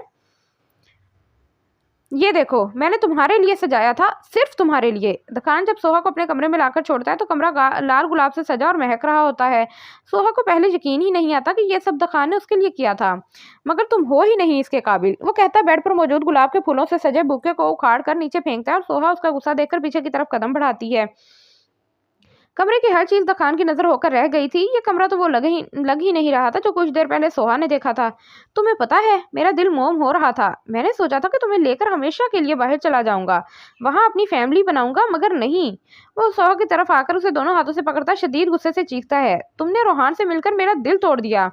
हम अब अपनी जिंदगी शुरू कर सकते हैं? वो डर के मारे कहती है। नहीं सोहा, अब नहीं। वो उसे छोड़ता कहता पीछे की तरफ कदम बढ़ाता है। मैंने देख लिया, तुम बस अपने भाई की हो। तुम्हें बस अपने भाई से प्यार है। मैं जितना भी कर लूं तुम मेरी कभी नहीं हो सकती। वो उसे देख अफसोस से कहता है, दखान अब नहीं मिलूंगी भाई से, बस आखिरी बार माफ कर दें। अब हमेशा आपकी मोहब्बत का मान रखूंगी। वो गले में दर्द की वजह से बहुत मुश्किल से आवाज अदा करती है, जिसे सुनकर दखान नफी में सर हिलाकर हंसता है। एक तो पता नहीं मोहब्बत भी कैसी बला है, महबूब के आगे बंदा हार ही जाता है, और सोहा भी हार गई थी। उसे भी कल वाला दखान चाहिए था, मगर शायद अब वो कभी ना मिले। मुझे क्या पागल समझ रखा है, या फिर कोई छोटा बच्चा हूं कि तुम कहोगी और मैं मान जाऊंगा? आज से तुम आजाद हो। तुम अपने भाई के पास जाना चाहती हो ना, जाओ। आज से तुम्हारी सारी सजा खत्म, मैं तुम्हें आजाद करता हूँ। दखान जख्मी मुस्कुराहट के साथ हाथ उठाकर कहता है। दखान को सोहा का रात में रोहान से मिलना इतना बुरा लगा था कि वह अपना इंतकाम भी भूल गया। नहीं दखान, ऐसा ना करें, मैं सारी जिंदगी आपके साथ रहना चाहती हूँ, प्लीज। वो उसके पास आकर हाथ जोड़ती है। सोहा तुमने सही कहा, मैं खुदा थोड़ी हूँ जो तुम पर हुक्म चलाऊंगा। नहीं आप खुदा नहीं है, मगर मेरे मिजाजी खुदा हैं। आपका हुक्म मानने को हकीकी खुदा ने भी कहा है। आप चाहते हैं ना कि मैं भाई से ना मिलूं? मैं नहीं मिलूंगी, आपका हर हुक्म मानूंगी, जो कहेंगे वो करूंगी। प्लीज मुझे खुद से जुदा मत करें। वो रोते हुए उसकी मिन्नत करती है। वो कैसे अपने दखान से जुदा हो सकती थी? वो भूल गई थी कि दखान ने रात में उसके साथ क्या किया था। सोहा तुमने रात को रोहान के सामने मेरी बात रद्द करके अपना मुकाम गिरा दिया है मेरे सामने। मैं तुम्हें रोकता रहा, मगर खैर अब तुम आज़ाद हो। अब तुम रहना अपने भाई के पास। अब मैं नहीं रोकूंगा, मैं तुम्हें आज़ाद करता हूँ। मैं दखान दुरानी अपने पूरे होशो हवास में सोहा दखान को नहीं दखान, ऐसा ना करें। सोहा फौरन उसके मुंह पर हाथ रख लेती है, जिस पर दखान जोर से उसका हाथ हटाकर उसे बेड पर फेंकता है। मैं दखान अपने पूरे होशो हवास में सोहा दखान को हर अजियत से और अपनी कैद से हमेशा के लिए आज़ाद करता हूँ। मैं तुम्हें, दखान कहता है तो सोहा अपने दोनों कानों पर हाथ रख लेती है। उसकी हिम्मत नहीं थी कि वो ऐसे जहरीले अल्फाज सुने, जबकि रोते हुए वो मुसलसल नफ़ी में सर भी हिलाती है। मैं दखान अपने पूरे होशो हवास में सोहा दखान को हर अजियत से और अपनी कैद से हमेशा के लिए आज़ाद करता हूँ। मैं तुम्हें, दखान कहता है तो सोहा अपने दोनों कानों पर हाथ रख लेती है। उसकी हिम्मत नहीं थी कि वो ऐसे जहरीले अल्फाज सुने, जबकि रोते हुए मुसलसल नफ़ी में सर भी हिलाती है। साहब जी, वो इलाही बख्श कमरे में दाखिल होता है तो सामने का मंजर देखकर जहाँ खड़ा था हैरत से वहीं खड़ा रहता है, जबकि दखान उसके गलत वक्त पर आने पर गुस्से से उसे देखता है। किसकी इजाज़त से तुम घर में आए हो? वो, साहब जी मेरे पास भी एक चाबी है, उसी से आया हूँ। वो बेचारा शर्मिंदा सा नजरें झुकाए कहता है, और सोहा अपने कानों से हाथ हटाकर सुकून का सांस लेती है। कुछ भी था, मगर इलाही बख्श उसके लिए फरिश्ता साबित हुआ था। आइंदा के बाद अगर तुम मुझे मेरे कमरे के आसपास भी नजर आए तो तुम्हारा वो हाल करूंगा कि सोच है तुम्हारी। दफा हो जाओ यहाँ से। दखान पहले सख्त लहजे में कहता, आखिर में गुस्से से धाड़ता है, जिस पर वो सर हिलाता फौरन बाहर की तरफ जाता है और दखान सोहा की तरफ देखता है। दखान, सच में मैं नहीं मिलूंगी कभी भाई से, कभी बात भी नहीं करूंगी, बस आखिरी बार माफ कर दें। वो खड़े होकर रोते हुए आखिरी कोशिश करती है, जिस पर दखान गुस्से से साइड टेबल से लैंप उठाता उसे पूरी कुव्वत से सामने दीवार पर मारता है, जिससे सोहा डर जाती है और दखान बाहर की तरफ जाता है। सोहा दखान के जाने के बाद शुक्र अदा करती वहीं बेड पर बैठ जाती है। वो अभी वैसे ही बैठी कुछ सोच रही होती है कि अपने पाँव पर कुछ चलता हुआ महसूस होता है, जिस पर वो घबराते हुए जैसे पाँव देखती है वहां कुछ नहीं होता। रात का खौफ अब भी उस पर हावी था। दखान, बर्बाद कर दिया मुझे। वो दोनों हाथों से सर थामे रोती है कि उसे अपने सर में एक दर्द की टीस सी उठती महसूस होती है, जिस पर वो आंखें बंद करे सर पर हाथ रखती है। वो दर्द बस कुछ सेकंड का था और सोहा दोबारा से नॉर्मल हो जाती है। कश्यप कब से अपने कमरे में टेंशन से यहाँ से वहां टहल रही थी। उसे किसी पर चैन नहीं आ रहा था। दिमाग कहता कि रूहान को सब सच बता दे, और दिल कहता नहीं। वो दिलो दिमाग की इस जंग में दोनों हाथों से सर थामे थक कर वहीं बैठ जाती है कि इतने में रूहान कमरे में आता है। कश्यप, मेरे कपड़े इस्त्री कर दो, मुझे जाना है कहीं। वो बोलता जाने ही लगता है कि कश्यप उसे रोक लेती है। रूहान, आपसे एक बात करनी है, वो कहती है तो रूहान पहले उसे गौर से देखता है और फिर उस बात में सर हिलाता उसके बराबर में आकर बैठता है। बोलो, क्या बात करनी है? वो उसे चुप देखकर पूछता है। वो, रूहान, अगर मुझसे कभी कोई गलती हो गई तो क्या आप मुझे माफ कर देंगे? कश्यप की बात पर उसके माथे पर नासमझी के बल आ जाते हैं, जिन्हें कश्यप देखकर बात मुकम्मल करती है। मेरा मतलब है ऐसी गलती जो आपकी नजर में गुनाह हो, क्या आप मुझे माफ कर देंगे? तुम कहना क्या चाह रही हो, साफ साफ कहो। रूहान उसकी पहली जैसी बातों से तंग आकर कहता है। रूहान, जो मैं आपको बताने जा रही हूँ वो पहले सुन लीजिएगा, और अगर गुस्सा भी आए तो बच्चों की खातिर चुप रहिएगा, प्लीज। वो डरते डरते कहती है। ऐसा क्या किया है तुमने? रूहान बगौर उसे देखकर कहता है। रूहान, कश्यप बोल भी दो, कितना सस्पेंस क्रिएट करोगी? रूहान गुस्से से खड़ा होता है। रूहान, राबिया की मौत की जिम्मेदार मैं हूँ। मैंने तुम दोनों को जुदा किया था। कश्यप सर झुकाए आंसू बहाती है, जबकि रूहान तो उसकी बात सुनकर सुन ही हो जाता है। क्या कहा तुमने? रूहान को जैसे यकीन नहीं आता। मैंने तुम दोनों को अलग किया था। मगर क्या कहा तुमने? रूहान अपना गुस्सा जब्त किए सख्त लहजे में पूछता है, जिस पर कश्यप थूक निकलकर बताना शुरू करती है। उस रात जब राबिया मेरे घर आई थी तो जैसे जैसे कश्यप बताती है रूहान के चेहरे के नक्श बदलते रहते हैं और उसका गुस्सा तेज से तेज तर होता है। मगर मैं गलत नहीं थी। मैंने बस ये चाहा था कि राबिया की बदनामी ना हो। अगर वो घर से भाग जाती तो उसके घर वाले उसके साथ तुम्हें भी मार देते। मैंने बस दो खानदानों की इज्जत के लिए। चट्टाक, कश्यप की पूरी बात सुने बगैर ही रूहान जोर से उसके मुंह पर थप्पड़ मारता है। थप्पड़ इतनी जोर का था कि कश्यप एक तरफ को झुक जाती है, और जब रूहान को देखती है तो आंखों में बेयकीनी सी होती है। उसे कहाँ उम्मीद थी इस थप्पड़ की। कश्यप, तुम्हें अंदाजा भी है तुमने क्या किया है? तुमने दो खानदानों की इज्जत तो रख ली, मगर तुमने 5 लोगों की जिंदगी तबाह कर दी। ये गलती नहीं है, ये गुनाह किया है तुमने। रूहान उसे झिंझोड़ते हुए कहता है। रूहान, मैं गलत नहीं हूँ। मैंने कभी तुम दोनों का बुरा नहीं चाहा। मैं तो बस ये चाहती। तुम खुदगर्ज हो कश्यप। तुम बस खुद को यकीन दिलाने के लिए ये कह रही हो कि तुमने कुछ गलत नहीं किया, मगर मैं बताऊं, तुम मेरी नजर में ऐसी गुनाहगार हो जिसकी कोई माफी नहीं है, ना ही दुनिया में और ना आखिरत में। रूहान का बस नहीं चलता था कि कश्यप को जान से मार दे। तुम्हारी गलती की सजा मेरी बहन काट रही है। वहां वो अजियत में है और तुम यहाँ सुकून से रह रही हो। तुम्हें कभी शर्म नहीं आई, कभी दुख नहीं हुआ मेरी बहन का सोचकर? रूहान कहता है तो वो बस रोती ही रहती है। अब जवाब जो नहीं था कोई। अरे, अगर मुझसे शादी करनी थी तो मुझे कहती, मैं राबिया को वैसे ही मना कर देता, मगर तुम इतनी घटिया हरकत करोगी मैं कभी सोच भी नहीं सकता था। रूहान उसे देखकर अफसोस से कहता है, जिस पर कश्यप रोते हुए नफी में सर हिलाती है। नहीं रूहान, मैं तुम्हें पसंद करती थी, मगर मैंने ये कभी नहीं चाहा कि मेरी शादी तुमसे हो। उस दिन तुम खुद मुझे लेकर गए थे अपने साथ। पागल हो गया था मैं, दिमाग खराब था जो तुम पर यकीन कर लिया। रोहान इतनी जोर से चीखता है कि बच्चों के साथ आसिया भी कमरे में आ जाती हैं, जबकि गफार दुकान पर होते हैं। मगर अब नहीं, अब मुझे अकल आ गई है, अब तुम इस घर में एक सेकंड भी नहीं रह सकती, अभी के अभी निकलो। रोहान उसका हाथ पकड़े बाहर की तरफ लेकर जाता है, जबकि अपनी माँ और बच्चों की आवाज को भी नजरअंदाज कर देता है। रोहान मेरी बात सुनो, रोहान एक बार मेरी बात सुन लो, आंटी रोके ना रोहान को। रोहान सफा अहमर, कश्यप मुसलसल रोते हुए कहती है, मगर आखिर के अल्फाज पर रोहान रुककर उस पर बरस पड़ता है। नाम मत लो मेरे बच्चों का अपनी गुनाहगार जुबान से, वरना ऐसा अल्फाज कह दूंगा जो मैं कहना नहीं चाहता। रोहान हुआ क्या है, क्यों उस पर इतना गुस्सा हो रहे हो? आसिया आगे आकर बोलती हैं, अम्मी आप बच्चों को लेकर अंदर अंदर चली जाएं, मैं नहीं चाहता कि मेरे बच्चों पर इस औरत का साया भी पड़े। रोहान हुआ क्या है, कुछ तो बताओ। अम्मी सोहा अभी जिस हाल में है ना, वो इसकी वजह से है। रोहान कहता तो आसिया बेयकीनी से कश्यप की तरफ देखती है। नहीं आंटी ऐसी बात नहीं है, मैं आपको सारी बात बताती हूँ। कश्यप रोहान से अपना हाथ छुड़वाकर आसिया की तरफ जाती है कि रोहान उसका हाथ पकड़ बाहर की तरफ ले जाता है। निकलो मेरे घर से, अब इस घर में तुम्हारी कोई जगह नहीं है। रोहान उसे दरवाजे के बाहर करे कहता है। रोहान मैं कहाँ जाऊंगी, मेरे माँ बाप नहीं है जो मुझे रखेंगे। वो उसके पास आकर मिन्नत करती है। दारुल अमान है ना, वहां चली जाओ, वैसे भी तुम वहां पहले भी रह चुकी हो, तुम्हें कोई परेशानी नहीं होगी। रोहान कहते ही दरवाजा बंद करता है और कश्यप जो आखिरी नजारा करती है वो आखिरी नजारा करती है वो अहमर होता है जो उसके पास आने के लिए मचल रहा था। रोहान अहमर, कश्यप रोते हुए उसे आवाज लगाती है, मगर जब देखती है कि बहुत से लोग खड़े हैं उसे अजीब सी नजरों से देख रहे हैं, तो अपना दुपट्टा सर पर ओढ़े एक नजर घर पर डाले वहां से रोते हुए चली जाती है, शायद कभी ना आने के लिए।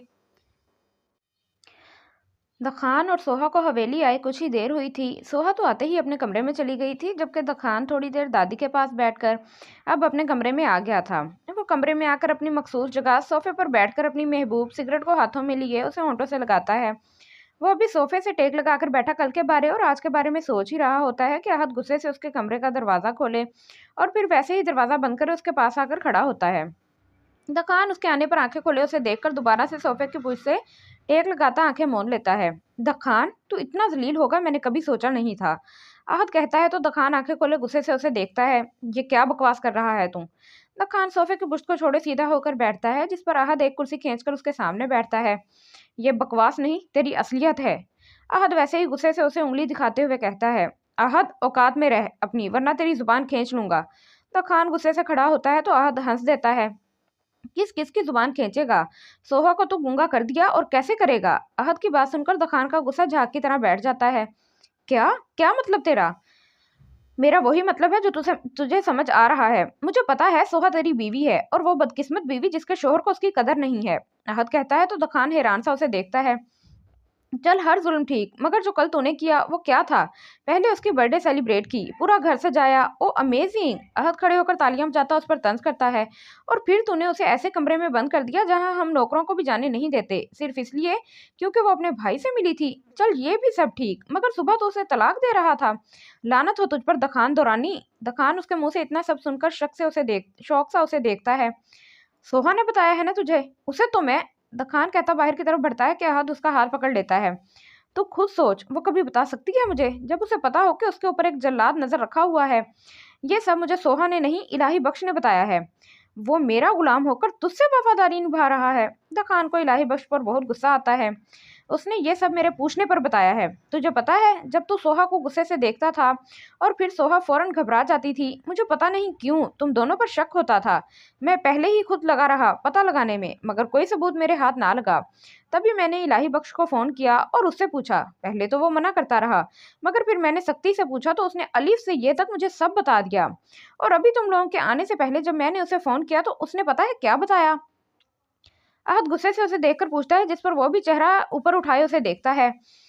हाँ इलाही बख्श, दखान और सोहा आए हैं, वहाँ खैरियत तो है? आहत फोन कान से लगाए कहता है। नहीं छोटे साहब, कोई खैरियत नहीं है। इलाही बख्श की फिक्रमंदी सी आवाज गूंजती है, जिस पर आहत भी टेंशन में आ जाता है। मतलब? साहब जी, जब मैं घर में आया तो ऐसा लगा घर में किसी की सालगिरह है, मगर फिर देखा कि नीचे केक गिरा हुआ है। और जब ऊपर से आवाजें सुनी साहब और सोहा की, तो मैं फौरन ऊपर की तरफ भागा और मैं छुपकर उनकी सारी बातें सुन रहा था। मगर जब साहब जी सोहा को तलाक देने लगे तो मजबूरन मुझे वहां जाना पड़ा। और अब जब वो दोनों चले गए हैं तो मैं नीचे आया तो देखा स्टोर का दरवाजा खुला हुआ है। अंदर गया तो सारा सामान उलट पुलट पड़ा था, जैसे किसी ने बैठने की जगह बनाई हो। अहद अपनी और इलाही बख्श की बात बताकर दखान का मुंह देखता जो उसे ही देख रहा था। ये मेरा और उसका मामला है, तू या किसी को उसमें बोलने का कोई हक नहीं है। दखान कहता बैठ जाता है। दखान ऐसा ना कर, ऐसे मत दे उसको तकलीफ, ये ना हो कि एक दिन तुझे पछताना पड़े। अहद अफसोस से कहता है, जिसे सुनकर वो हंस देता है। पछताऊंगा, और वो भी मैं? दिमाग खराब है क्या तेरा? राबिया का बदला लेकर मुझे सुकून मिलता है। दखान तू कुछ नहीं जानता, तू 5 साल हमारे साथ नहीं था, राबिया ने भी अच्छा नहीं किया था, और जो बातें हमें पता है वो। ओह शट अप, मेरे सामने मेरी बहन को बुरा बोल रहा है। दखान गुस्से से खड़ा होकर कहता है, मैं बुरा नहीं ठीक कह रहा हूँ। तू राबिया की वजह से एक ऐसी लड़की को तकलीफ दे रहा है जो तुझसे मोहब्बत करती है। वो तेरी हर अजियत चुपचाप होकर सह लेती है। अहद भी गुस्से से कहता है, अहद यहाँ से दफा हो जा, वरना बिला वजह तेरी और मेरी लड़ाई हो जाएगी। दखान उसकी बातों से तंग आकर कहता है, मैं दफा तो हो जाऊंगा, मगर एक बात तुझे बता दूं दखान दुरानी, एक दिन तू तड़पेगा सोहा के लिए। देखना, एक दिन वो तुझसे बहुत दूर हो जाएगी। एक दिन आएगा जब वो तुझसे शदीद नफरत करेगी, और तू रोएगा उसके लिए, तू अपने लिए उसकी नज़र में नफरत देखकर रोएगा, और जब उसे तेरे आंसू की भी कदर नहीं रहेगी। और देखना ऐसा होगा, मैं भी यही हूँ और तू भी यही है। आहत गुस्से से कहकर कमरे से चला जाता है, और दखान को जैसे चुप सी लग जाती है। मैं क्यों रोने लगा उसके लिए, रोएगी तो वो। दखान खुद से कहता मुस्कुराता हुआ सोफे पर बैठ जाता है, और अपनी जली हुई सिगरेट को उठाकर होंठों से लगाता सोफे के बुश से टेक लगाकर आंखें मौन लेता है। सोहा अपने कमरे में बैठी अपने कपड़े तय लगा रही होती है। वो कपड़े को तय लगाते हुए रात के बारे में ही सोच रही होती है कि बानो भी उसके कमरे में आकर जल्दी से दरवाजा बंद करे उसके पास आती हैं, जिस पर वो उन्हें हैरानगी से देखती है। क्या हुआ बानो बी, इतनी जल्दबाजी में क्यों आ रही हैं? सब खैरियत तो है? वो बानो बी को अपने पास सांस फूलते बैठते देखकर पूछती है। मेरी तो खैरियत है, तू अपनी बता। साहब जी कल तुझे लाहौर क्यों लेकर गए थे? बानो बी पूछती है तो वो एक लंबी सांस लेती है। बानो बी को सोहा और दखान के निकाह का पता चल चुका था। जब सोहा बीमार हुई थी और दखान उसके कमरे में गया था, तब बानो बी सोहा को देखने आ रही थी कि दखान को सोहा के पास बैठे देखकर उसके मुंह से अल्फाज सुनकर वो हैरान रह गई थी। और फिर अगली ही सुबह उन्होंने सोहा से पूछा था, जिस पर सोहा पहले तो मना करती रही, मगर बानोबी के इसरार पर उसने सब बता दिया कि कैसे वो एक बदले की भेंट चढ़ी है, और तब से जो कुछ होता वो बानोबी को बताती थी, जिस पर बानोबी उसके और दखान के रिश्ते के लिए दुआ कर देती थी। और वो बूढ़ी मुलाजमा और कर भी क्या सकती थी। बानोबी कल मेरी सालगिरह थी, जो दखान ने बहुत अच्छी मनाई। सोहा मुस्कुराते हुए कहती है तो बानोबी भी मुस्कुरा देती हैं। चलो शुक्र है इस मालिक का कि साहब जी के दिल में रहम तो आया। वैसे खैर से कितने बरस की हो गई है? बानो भी दुआ की तरह हाथ उठाकर कहती उससे पूछती हैं। 22 की। माशाल्लाह, तुम दोनों की जोड़ी अल्लाह हमेशा सलामत रखे। बानो भी उसके सर पर हाथ रखे दुआ देती हैं, जिस पर वो तंजिया हंस देती है। कल रोहान भाई भी मिले थे। अच्छा, कब, कहाँ? साहब जी ने तो नहीं देखा। बानो भी को पता था तभी पूछती है, जिस पर वो कपड़ों को साइड पर करके उन्हें देखकर सारी बात बताती है। क्या साहब जी ने तेरे साथ इतना कुछ किया और तू अब भी हंस रही है? तू अब भी उस जालिम के साथ रहेगी? लड़की छोड़ दे, ऐसी मोहब्बत ये बस दुख देती है। अपनी हालत देखी है तूने, और तू उसके लिए अपने भाई को छोड़ रही है। बानो भी उसके मुस्कुराने पर गुस्से से कहती है, जिस पर वो बानो भी को देखकर कपड़े उठाए अलमारी की तरफ जाती है, जबकि मुस्कान अब भी मौजूद थी होंठों पर। किसने कहा मैं अपने भाई को छोड़ रही हूँ? मैं नहीं छोड़ रही। मैंने वैसे ही कहा था दखान को कि वो मुझसे झूठ बोलकर निकाह कर सकते हैं, मैं झूठ बोलकर निकाह जोड़ नहीं सकती। सोहा अलमारी का पट बंद करती बानो भी के पास आकर बैठती है। वो तो ठीक है सोहा, मगर अपनी जिंदगी खराब मत कर बेटा। छोड़ दे इस इंसान को जिसे तेरी कदर नहीं। तू जवान है, अभी पूरी जिंदगी पड़ी है, खूबसूरत भी और मासूम भी, तुझे तो कोई भी मिल जाएगा।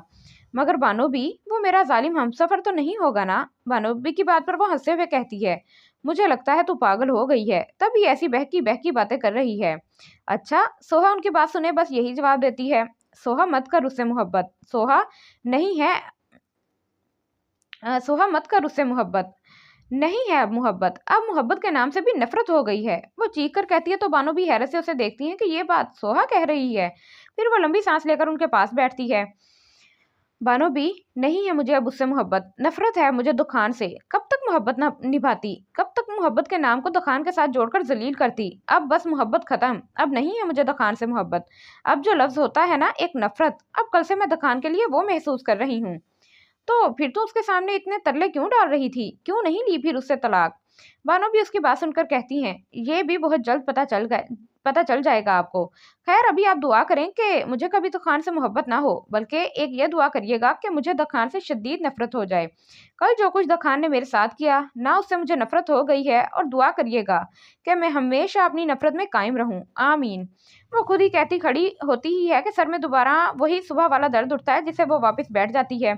क्या हुआ, तू ठीक तो है? भानुबी उसे यूं सर पर हाथ रखे बैठा देखकर पूछती हैं। हाँ मैं ठीक हूँ, आ जाएं भानुबी, राबिया का कमरा साफ करना है मेहमानों के लिए। वो खुद को संभालती खड़ी होकर कहती है। नहीं तू पहले मेरे साथ चल। भानुबी उसकी चादर उठाकर उसे देती है जिसे वो नासमझी से देखती है। कहाँ? डॉक्टर के पास, ये दर्द बाद में नुकसानदेह होते हैं। नहीं मैं नहीं जा रही, मैं ठीक हूँ, वो फौरन से अपना हाथ छुड़वा कर कहती है। ठीक है, फिर मैं जाकर बड़ी बेगम साहिबा से कहती हूँ, वो ही तुझे कहेंगी। बानो भी कहती बाहर की तरफ जाती है तो मजबूरन सोहा उनका हाथ पकड़ लेती है। अच्छा मैं चलती हूँ, आप दादी को ना कहें। वो दोबारा से चादर ओढ़ती उनके साथ कमरे से बाहर जाती है। अगर दादी को बताती तो मतलब पूरी हवेली को पता चल जाता।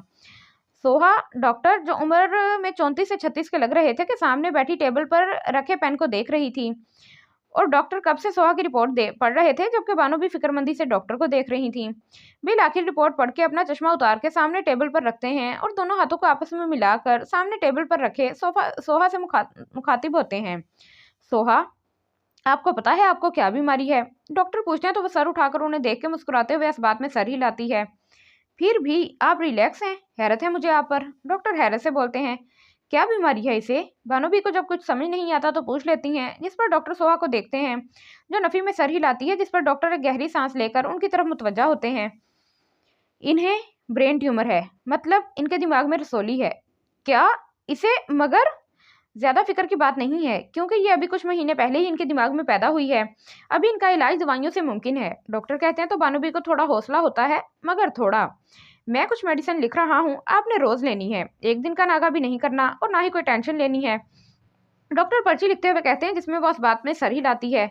और प्लीज अपनी बीमारी को सीरियस लें, वरना ये मौत का जरिया भी बन सकती है। आप खुशकिस्मत हैं जो आपको पहले पता चल गया, वरना लोगों को तो आखिरी स्टेज पर आकर पता चलता है। डॉक्टर उसे पर्ची देते हुए कहते हैं, जिस पर वो उस बात में सर हिलाती खड़ी होती है। सोहा, तुझे कब पता चला था इस बीमारी का? बानो भी बाहर आकर पूछती हैं। जब बारिश में मैं बेहोश हो गई थी, तब डॉक्टर ने मेरे टेस्ट किए थे, जिसकी रिपोर्ट किसी ने नहीं पढ़ी थी, यहाँ तक कि डॉक्टर ने खुद भी नहीं। मगर कुछ हफ्ते पहले मैंने वो रिपोर्ट पढ़ ली थी, तब मुझे पता चला कि मुझे ये बीमारी है। वो उनके साथ चलती हुई कहती है। साहब जी से तलाक ना लेने का मकसद ये था? और अगर ये था तो इससे उन्हें क्या फर्क पड़ेगा? बानो भी कहती है तो वो मुस्कुरा देती है। उससे उन्हें कोई फर्क नहीं पड़ेगा, मगर मुझे पड़ेगा, वो कहती आगे की तरफ चलती है, जबकि बानो भी उसकी बात को ना समझकर उसके पीछे जाती हैं। सोहा बानोबी के साथ रेस्टोरेंट में बैठी जूस के गिलास को देखती उस पर हल्के हल्के हाथ फेर रही थी, जबकि बानोबी कब से उसके बोलने की मुंतजिर जूस का गिलास खत्म कर चुकी थी। बिल आखिर एक तावील खामोशी के बाद सोहा एक गहरी सांस लेकर बोलना शुरू करती है। जब दखान से निकाह हुआ, मुझे इस वक्त भी इसमें कोई दिलचस्पी नहीं थी, मगर फिर दखान की मोहब्बत। वो कहती तंजिया हंसती है। ओह सॉरी, झूठी मोहब्बत देखकर मुझे उनकी मोहब्बत पर यकीन आ गया था। मैं सोचती थी कि यार बंदा, बल्कि मेरा शोहर है, तो इसमें क्या गुनाह है कि मैं उसके साथ कहीं भी जाऊं। मगर दखान की एक बात अच्छी थी, कभी उन्होंने मेरे साथ कोई ऐसी हरकत नहीं की जिससे मेरी बदनामी हो, और मुझे उनकी यही बात अच्छी लगती थी। तभी मैं भी उनसे सच्ची मोहब्बत करने लग गई। मगर कसम से मेरी मोहब्बत सच्ची थी, उसमें कोई खोट नहीं था।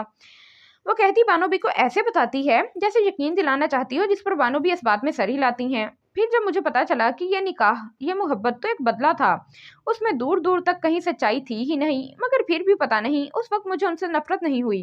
वो कहती नजर उठाकर बानोबी को देखती है।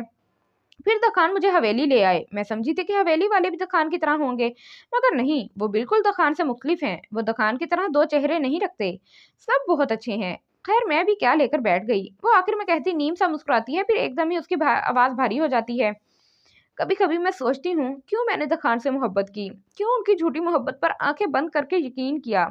काश काश उस वक्त उनकी झूठी और फर्जी मोहब्बत और खुशियों को समझ जाती, तो आज यूं बर्बाद नहीं होती, आज यूं बैठी खुद को कोस नहीं रही होती। मुझे अब खुद पर भी गुस्सा आता है, दिल करता है मार दूं खुद को, बेरहमी से खत्म कर दूं सारी यादों को जो दखान के साथ गुजारी थी।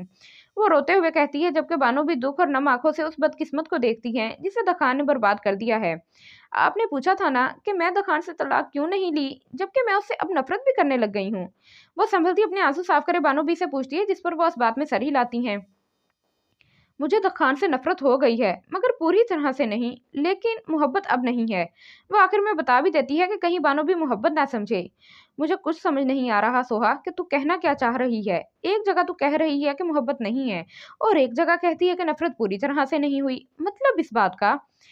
बानो बी को वाकई उसकी बातें बिल्कुल समझ नहीं आ रही थीं। बानो बी, नफरत की 3 सीढ़ियां होती हैं, अगर तीनों को चढ़ जाओ ना तो नफरत शदीद होती है, मगर मैं अभी बस 2 पर चढ़ सकी हूँ। वो उनकी बात पर मुस्कुरा कर कहती है, जिसे बानो भी अब नहीं समझ पाती, मगर फिर वो वजाहत करती है। नफरत की पहली सीढ़ी में हमें उस शख्स की बातों से, उसके साथ गुजारे हर लम्हे, हर शाम से नफरत हो जाती है। वो मुझे हो गई है। मुझे खान के साथ गुजारे हर लम्हे से नफरत है अब। वो नफरत से ये बात कहती है। फिर आती है नफरत की दूसरी सीढ़ी, जिस पर हम उस शख्स के साथ रहना भी पसंद नहीं करते। हमें नफरत होती है जब वो शख्स हमारे सामने होता है, और मैं भी खान के लिए ये महसूस करती हूँ। तीसरी और आखिरी सीढ़ी में हमें उस शख्स के नाम से नफरत होती है, जिस पर मैं अभी नहीं पहुंची, और शायद जब तक पहुंचूं उस वक्त इस दुनिया में ही ना रहूं। वो जख्मी सा मुस्कुराती है। अल्लाह ना करे सोहा, तुझे कुछ हो, देखना तो बिल्कुल ठीक हो जाएगी। बानो भी उसकी बात सुनकर फौरन कहती हैं, मैंने खान से तलाक इस वजह से नहीं ली क्योंकि मुझे उसके नाम से अभी नफरत नहीं हुई, मैं चाहती हूँ। वो कहती है तो आंसुओं का एक गोला उसके गले में अटकता है, जिस पर वो नजरें नीची कर लेती है, जबकि बानो भी उसे चुप नहीं करवाती। वो चाहती है वो बोल ले जैसे वो चाहती है। मैं चाहती हूँ कि जब मेरी कमर पर तख्ती लगाई जाए तो उस पर लिखा हो, मरहूमा जोजा द खान। वो ये कहती अपनी चादर से आंसू साफ करती है, जबकि आंसू रुकने के चक्कर में होंठ कपकपा रहे होते हैं, और उसकी बात सुनकर बानो बीबी अपने आंसू नहीं रोक पाती। सोहा, ना कर ऐसी बातें, तुझे कुछ नहीं होगा। बानो भी, मैं थक गई हूँ, मुझसे और बर्दाश्त नहीं होता अजियत, और अब जब खुदा ने ऐसा मौका दिया है तो ऐसे ही ठीक है, मैं खुश हूँ। वो पहले रोते हुए और फिर मुस्कुराते हुए बानो बी को देखकर बोलती है, कुछ नहीं होगा तुझे, मैं हवेली वालों को बताऊंगी, देखना वो तेरा इलाज करवा देंगे, और फिर जब तू ठीक हो जाएगी ना तो खुद साहब जी को खुला के पेपर भेज भेज देना। नहीं बानो बी, आप किसी को कुछ नहीं बताएंगी, आपको मेरी कसम। वो फौरन उनकी बात सुनकर मना करती है। नहीं सोहा, मैं बताऊंगी, तो अपनी कसम वापस ले। बानो बी ने भी ठान ली थी बताने की। नहीं, मैं कसम वापस नहीं लूंगी, मैं दवाइयाँ लूंगी ना फिर ठीक हो जाऊंगी। बस आप किसी को कुछ नहीं बताएंगी, प्लीज। वो उनका हाथ पकड़ के मिन्नत करती है, तो बानो भी उसे देखकर इस बात में सर हिलाती हैं। मगर तुम दवाइयाँ लेगी, वादा कर, वरना मैं बता। नहीं नहीं, मैं ले लिया करूंगी, बस आप अपने वादे पर कायम रहिएगा। वो उसकी बात काट कर कहती खड़ी होती है। हाँ, और अब तो कभी मरने मराने की बात मत करना, अगर की तब भी मैं बता दूंगी। बानो भी एक और धमकी देती है, जिस पर वो हंसती उनका हाथ पकड़े रेस्टोरेंट से बाहर आती है। द खान कहाँ जा रहा है? दादी द खान को बाहर जाता देखकर कहती है, जिस पर वो जाता जाता रुककर दादी के पास आता है। दादी बेफिक्र रहें, लाहौर नहीं जा रहा, अब अहद की शादी के बाद ही जाऊंगा। वो उनके पास तख्त पर बैठकर कहता है, जिस पर दादी मुस्कुरा देती हैं। मुझे तुझसे एक बात करनी है। जी कहें। अबरार, जमीश के वालिद का फोन आया था, कह रहा था कि अहद की शादी में द खान और जमीश का निकाह ही कर दो। अच्छा है ना, निकाह के पाक बंधन में बन जाएंगे बच्चे। दादी उसके कंधे पर हाथ रख के कहती हैं, जिस पर द खान खामोश हो जाता है। शादी भले 1 साल बाद कर देंगे। दादी उसे कुछ ना बोलता देखकर कहती हैं, दादी मेरा कोई इरादा नहीं है शादी का, मैं साल बाद कर लूंगा। द खान दादी को देखे कहता है, जिस पर दादी खफा सी पीछे मुँह करके बैठ जाती हैं। ठीक है, जैसे तेरी मर्जी। दादी नाराज क्यों हो रही हैं? द खान दादी को ऐसे देखकर प्यार से कहता है, नहीं तू कर ले अपनी मर्जी, मेरी तो किसी को फिक्र ही नहीं है। पता है सबसे ज्यादा मैं तुझसे प्यार करती हूँ, मैं चाहती हूँ कि मेरे मरने से पहले तेरे बच्चे देख लूं, उन्हें अपनी गोद में उठा सकूं। दादी हसरत से कहती हैं, तो द खान हंस देता है। तू हंस क्यों रहा है? दादी उसे देखकर गुस्से से पूछती हैं। दादी अभी भी आप मेरा निकाह करेंगी, रुखसती नहीं, तो मेरे बच्चों की फिक्र लग गई। अभी अहद की होने दें, अभी उसके बच्चों को गोद में ले लीजिएगा, और अभी आपने मेरे बच्चों की शादी भी करनी है, तो उसकी फिक्र ना करें कि आपको कुछ होगा। द खान दादी की गोद में सर रखकर प्यार से कहता है, द खान बस निकाह कर ले और मैं कुछ नहीं बोलूंगी, मेरी एक बात मान ले। दादी उसके बालों में हाथ फेरते हुए प्यार से कहती हैं, जिस पर द खान उठकर बैठता है।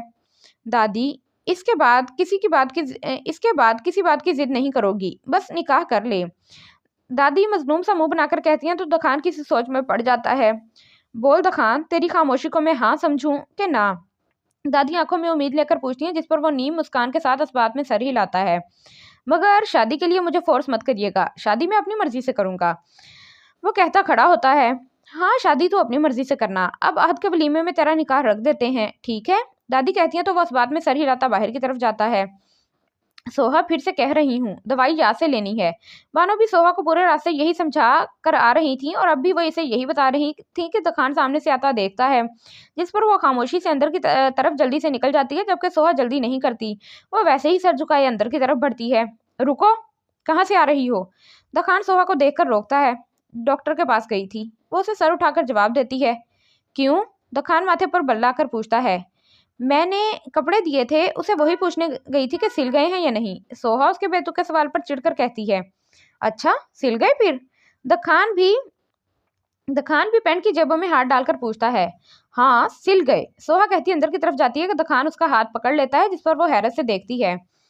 तुम एक गाना याद कर लो, बहुत जल्द तुम वो गाने वाली हो। दखान उसे अपने सामने किए कहता है, जिस पर सोहा नासमझी से उसे देखती है। मतलब? मैं निकाह कर रहा हूँ जमीश के साथ, ओहद के वलीमे वाले दिन, तो तुम वो गाना याद कर लेना। यार कौन सा है वो? दखान माथे पर हाथ रखे सोचता है और सोहा को उसकी बात से कोई तकलीफ नहीं होती, बल्कि वो मुस्कुरा देती है। हाँ, तेरी दुल्हन सजाऊंगी, वो वाला। दखान याद आने पर मुस्कुराते हुए कहता है। ठीक है, मैं गाना याद कर लूंगी, मगर साजन जमीश के साथ मेरी तरह जानवरों वाला सलूक मत करना। मैं तो मोहब्बत करती थी सहली, वो लड़की बहुत तेज है, पूरे खानदान में तुम्हें बदनाम कर देगी और फिर तुम किसी को मुंह दिखाने के काबिल भी नहीं रहोगे। सोहा मुस्कुराते हुए सख्त लहजे में उसे कहती अंदर की तरफ बढ़ती है कि दखान उसका बाजू दबोच कर हवेली के पीछे की तरफ ले जाता है कि सोहा थोड़ा चलकर उससे अपना बाजू छुड़वा लेती है। छोड़े मेरा हाथ। तुम्हारे ज्यादा पर नहीं निकल आए? ये तुमने मुझे तुम क्यों कहा? शोहर हूं तुम्हारा, आपसे बात करो तमीज में रहकर। दखान उसके हाथ छुड़वाने पर दोबारा उसका बाजू पकड़े गुस्से से कहता है। तमीज से बात उनसे की जाती है जो तमीज के लायक हों, आपको तो तमीज छू कर भी नहीं गुजरती। सोहा जोर से अपना हाथ छुड़वाकर गुस्से से उसकी आंखों में आंखें डालकर कहती है, और दखान तो सोहा का ये रूप देखकर हैरान ही रह जाता है। अभी तो उसने बहुत हैरान होना था, ये तो एक छोटा सा ट्रेलर था उसके लिए। मुझे लगता है मेरे निकाह का सुनकर तुम्हें बहुत दुख हो रहा है, दखान हंसते हुए कहता है, जिस पर वो भी तंजिया मुस्कुरा देती है। नहीं, मुझे दुख जमीश का हो रहा है जो आपके पल्ले बंधेगी। सोहा उसे कहती हवेली के अंदर की तरफ बढ़ती है, जिस पर दखान गुस्से से उसकी पुष्ट को घूरता है। उसे कहाँ यकीन आ रहा था कि सोहा उससे ऐसे बात करेगी। जमीश तुम रहने दो, हम कर लेंगे, तुम भी अब एक तरह से दुल्हन हो। सोहा उसके हाथ से डस्टिंग का कपड़ा लेकर कहती है। सोहा बानो भी मिलकर राबिया का कमरा साफ कर रहे थे कि जमीश भी उनके साथ हाथ बटाने आ गई थी। नहीं, कोई बात नहीं सोहा, मुझे अच्छा लगेगा तुम्हारे साथ काम करवा के। वो दोबारा उसे कपड़ा लेकर गुलदस्ता उठा के उसे साफ करती है। सोहा, तू अलमारी साफ कर दे, इसमें जो फालतू चीजें पड़ी हैं ना उन्हें बाहर निकाल दे। बानो भी जाले साफ करते हुए कहती है, तो सोहा अलमारी की तरफ जाती है और फिर अलमारी का पट खोलकर खड़ी होती है। बानो भी, ये राबिया कितनी प्यारी थी ना। वो राबिया की एक मुस्कुराती हुई तस्वीर उठाकर उसे देखते हुए कहती है। हाँ, प्यारी बहुत थी, मगर गुस्से की भी बहुत तेज थी, बिल्कुल साहब जी की तरह। बानो भी राबिया के बारे में बताती हैं। बानो भी मरने वालों की बुराई नहीं करते, वो अच्छी जगह होते हैं। सोहा उनकी बात सुनकर कहती है। मुझे तो समझ नहीं आती, इतनी प्यारी लड़की कैसे खुदकुशी कर सकती है। सोहा अलमारी में से चीजें बाहर निकालते हुए कहती है कि उसकी बात पर बानो भी और जमीश मुड़कर उसे देखती हैं। किसने कहा कि राबिया ने खुदकुशी की है? बानो भी उसकी बात सुनकर कहती है, तो जमीश भी उनकी बात को दुरुस्त समझकर उस बात में सर हिलाती है। क्या मतलब किसने कहा? दखान साहब ने कहा था कि। सोहान की बात पर नासमझी से कहती है, जिस पर बानो भी फौरन बात काटकर। हाँ हाँ, खुदकुशी की थी राबिया ने। वो नजरें चुरा कर कहती है, तो सोहा के माथे पर बल आ जाते हैं। बानो भी, कुछ छुपा रही हैं आप? वो बानो भी को देखकर कहती है। ना नहीं, मैं क्यों कुछ छुपाऊंगी। वो जल्दी से सफाई करके फिर और तू जल्दी से सफाई कर, फिर और भी काम है। बानो भी जल्दी से कहती बाहर की तरफ जाती हैं, जिस पर सोहा जमीश की तरफ देखती है। वो मुझे बाबा को कॉल करनी थी, तो मैं करके आती हूँ। जमीश मुस्कुराकर कहती बाहर की तरफ जाती है और सोहा सोच में पड़ जाती है कि बानो भी ने ऐसा क्यों कहा, कि किसने कहा राबिया ने खुदकुशी की है। क्या बात हो सकती है? सोहा सोचती हुई अलमारी में से दोबारा कुछ चीजें निकालती हैं कि उसके पाँव के ऊपर कुछ गिरता है, जिसे वो उठाकर देखती है, तो वो खूबसूरत सी पिंक कलर की एक डायरी होती है। ये क्या राबिया की डायरी है? वो डायरी को हाथ में लिए देखते हुए कहती है। मुझे क्यों लग रहा है कि कुछ है जो हवेली वाले दखान से छुपाना चाहते हैं। क्या है ऐसा? वो बानोबी की बात को सोचकर कहती है। शायद इसमें कुछ ऐसा हो। सोहा, तूने अभी तक अलमारी साफ नहीं की? वो अभी सोच रही थी कि बानोबी फौरन कमरे में आती है, जिन्हें देखकर वो डायरी अपने पीछे छुपाती है। हाँ हाँ, बस कर रही हूँ, जल्दी कर, फिर और भी काम है।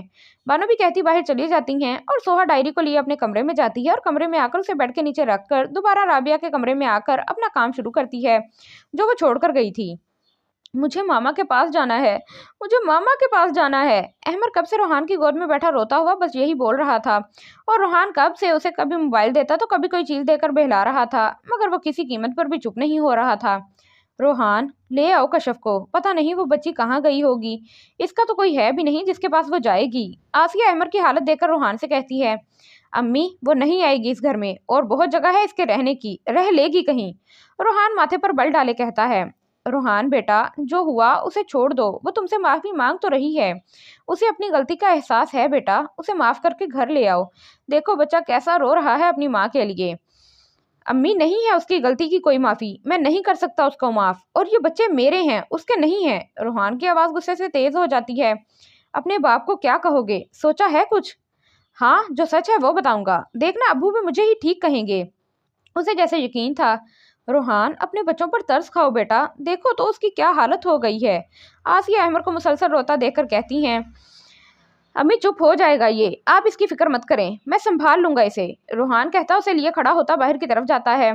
दादो, मामा नहीं आएंगी क्या? सफ़ा रूहान के जाने के बाद आसिया से पूछती हैं। नहीं आएगी बेटा आपकी मामा, अभी दादू आ जाए ना फिर उनसे कहना, ठीक है? वो उसे प्यार करते हुए कहती हैं तो उस बात में सर हिला देती है। ये आपके कपड़े। सोहा दखान के कमरे में उसके इस्त्रीशुदा कपड़े रखकर कहती जाती ही है कि दखान उसे रोकता है। तुमने गाना याद कर लिया? वो सिगरेट का एक कश लगाता हुआ मुस्कुराता हुआ पूछता है। हाँ कर लिया, वो कहती जाने लगती है कि कुछ याद आने पर रुकती है। मैंने कल रात ख्वाब देखा था कि मुझे एक जानलेवा बीमारी हो गई है। सोहा दखान के सामने खड़ी होकर कहती है, जिस पर दखान का हाथ सिगरेट पीते हुए रुक सा जाता है।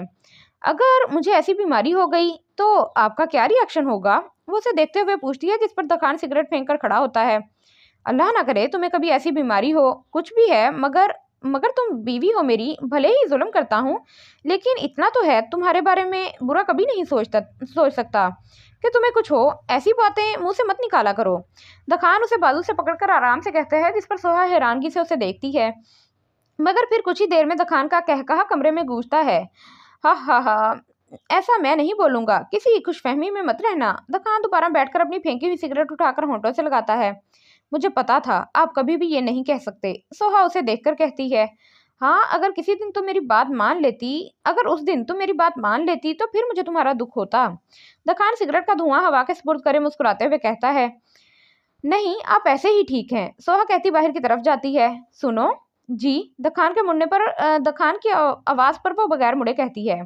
अगर तुम्हें कभी ऐसी बीमारी हो भी गई ना तो मुझे एक चीज़ का दुख होगा कि कोई मेरा जुल्म सहने वाला नहीं होगा, बस इससे ज़्यादा नहीं। दखान कहता है तो सोहा अपने आंसू पीकर बगैर उसकी तरफ मुंह करे बाहर की तरफ जाती है। इस जालिम से वो इससे ज़्यादा उम्मीद भी क्या कर सकती थी। रोहान अपने बाप के सामने सर झुकाकर बैठ बस अपने बाप की डांट सुने जा रहा था, जबकि अहमद अब अपने दादा की गोद में चुप बैठा अपने बाप को उसके बाप से जलील होते हुए भी देख रहा था। जबकि सफ़ा, सैफ और आसिया चुपचाप कभी रोहान को तो कभी गफ्फार को देख रहे थे। तुम्हें तरस नहीं आया उस बच्ची पर कि वो कहाँ जाएगी? तुम्हें पता भी है कि उसका कोई नहीं है, फिर भी? गफ्फार गुस्से से रोहान को देखकर कहते हैं, जो एक नज़र अपने बाप को देखकर दोबारा नजरें झुका लेता है। जब उसे मेरी बहन पर तरस नहीं आया, मुझे भी नहीं आया, और आप लोग मुझे कह रहे हैं। कोई ये क्यों नहीं देख रहा कि आज सोहा जिस हाल में है वो कशफ ही की गलती की वजह से है। ना वो राबिया के घर वालों को फ़ोन करती, ना आज ये दिन आता। रूहान भी गुस्से से कहता है। कशफ का इरादा ठीक था मगर तरीका गलत था, लेकिन तुम्हें उसके इरादे को देखना चाहिए। उसने चाहा कि राबिया की इज्जत रह जाए, बस। आसिया भी बाद में अपना हिस्सा डालती हैं। ये बहुत अच्छी इज्जत रखी उसने कि वो मर ही गई। रोहान तंज करता है। मुझे कुछ नहीं पता, तुम अभी जाओ उसे लेकर आओ, पता नहीं कहाँ होगी वो, किस हाल में होगी। गफ्फार अपना फैसला सुनाते हैं, जिसे सुनकर रोहान अपनी जगह से खड़ा हो जाता है। मैं नहीं जाऊंगा उसे लेने, आपको सोहा का नहीं मगर मुझे है ख्याल सोहा का। कशफ की वजह से उस दखान ने मेरी बहन का जीना हराम कर दिया है। अगर तुम ऐसा करोगे दखान, तो तुम में क्या फ़र्क रह जाएगा? अगर वो तुम्हारी बहन से बदला ले रहा है तो तुम भी अपनी बहन का बदला कशफ से ले रहे हो, बल्कि तुम दखान से ज़्यादा कसूरवार हो। उसने तो चलो तुम्हारी बहन को रहने के लिए छत दी है, तुमने कशफ से छत ही छीन ली, ये जानते हुए भी कि उसका इस घर के अलावा कोई घर नहीं है। गफ्फार भी गुस्से से खड़े होते हैं तो रोहान शर्मिंदा सा हो जाता है, मगर फिर भी अपनी बात पर कायम रहता है। मैं नहीं जाऊंगा उसे लेने, वो गलत है। रोहान बोलकर अपने कमरे की तरफ बढ़ता है कि गफ्फार की आवाज़ पर रुक जाता है। अगर तुम कशफ को वापस इस घर में नहीं लाओगे तो फिर तुम भी इस घर से निकल जाओ। गफ्फार की बात पर रोहान के साथ आसिया और सैफ भी अपने बाप की तरफ हैरत से देखते हैं। अब्बू, रोहान सदमे से कहता है। मैंने तुम्हें माफ कशफ की वजह से किया था कि तुमने अपनी हमसफर एक अच्छी लड़की को चुना है। अगर वो ही नहीं है इधर तो तुम्हारी भी इस घर में कोई जगह नहीं है। अब्बू, आप उसके लिए मुझे घर से निकाल रहे हैं, अपने बेटे को, जबकि आपको पता भी है कि उसने क्या किया है। हाँ, मैं अपने बेटे को घर से निकाल रहा हूँ। अगर वो कसूरवार है तो तुम भी इतने ही हो।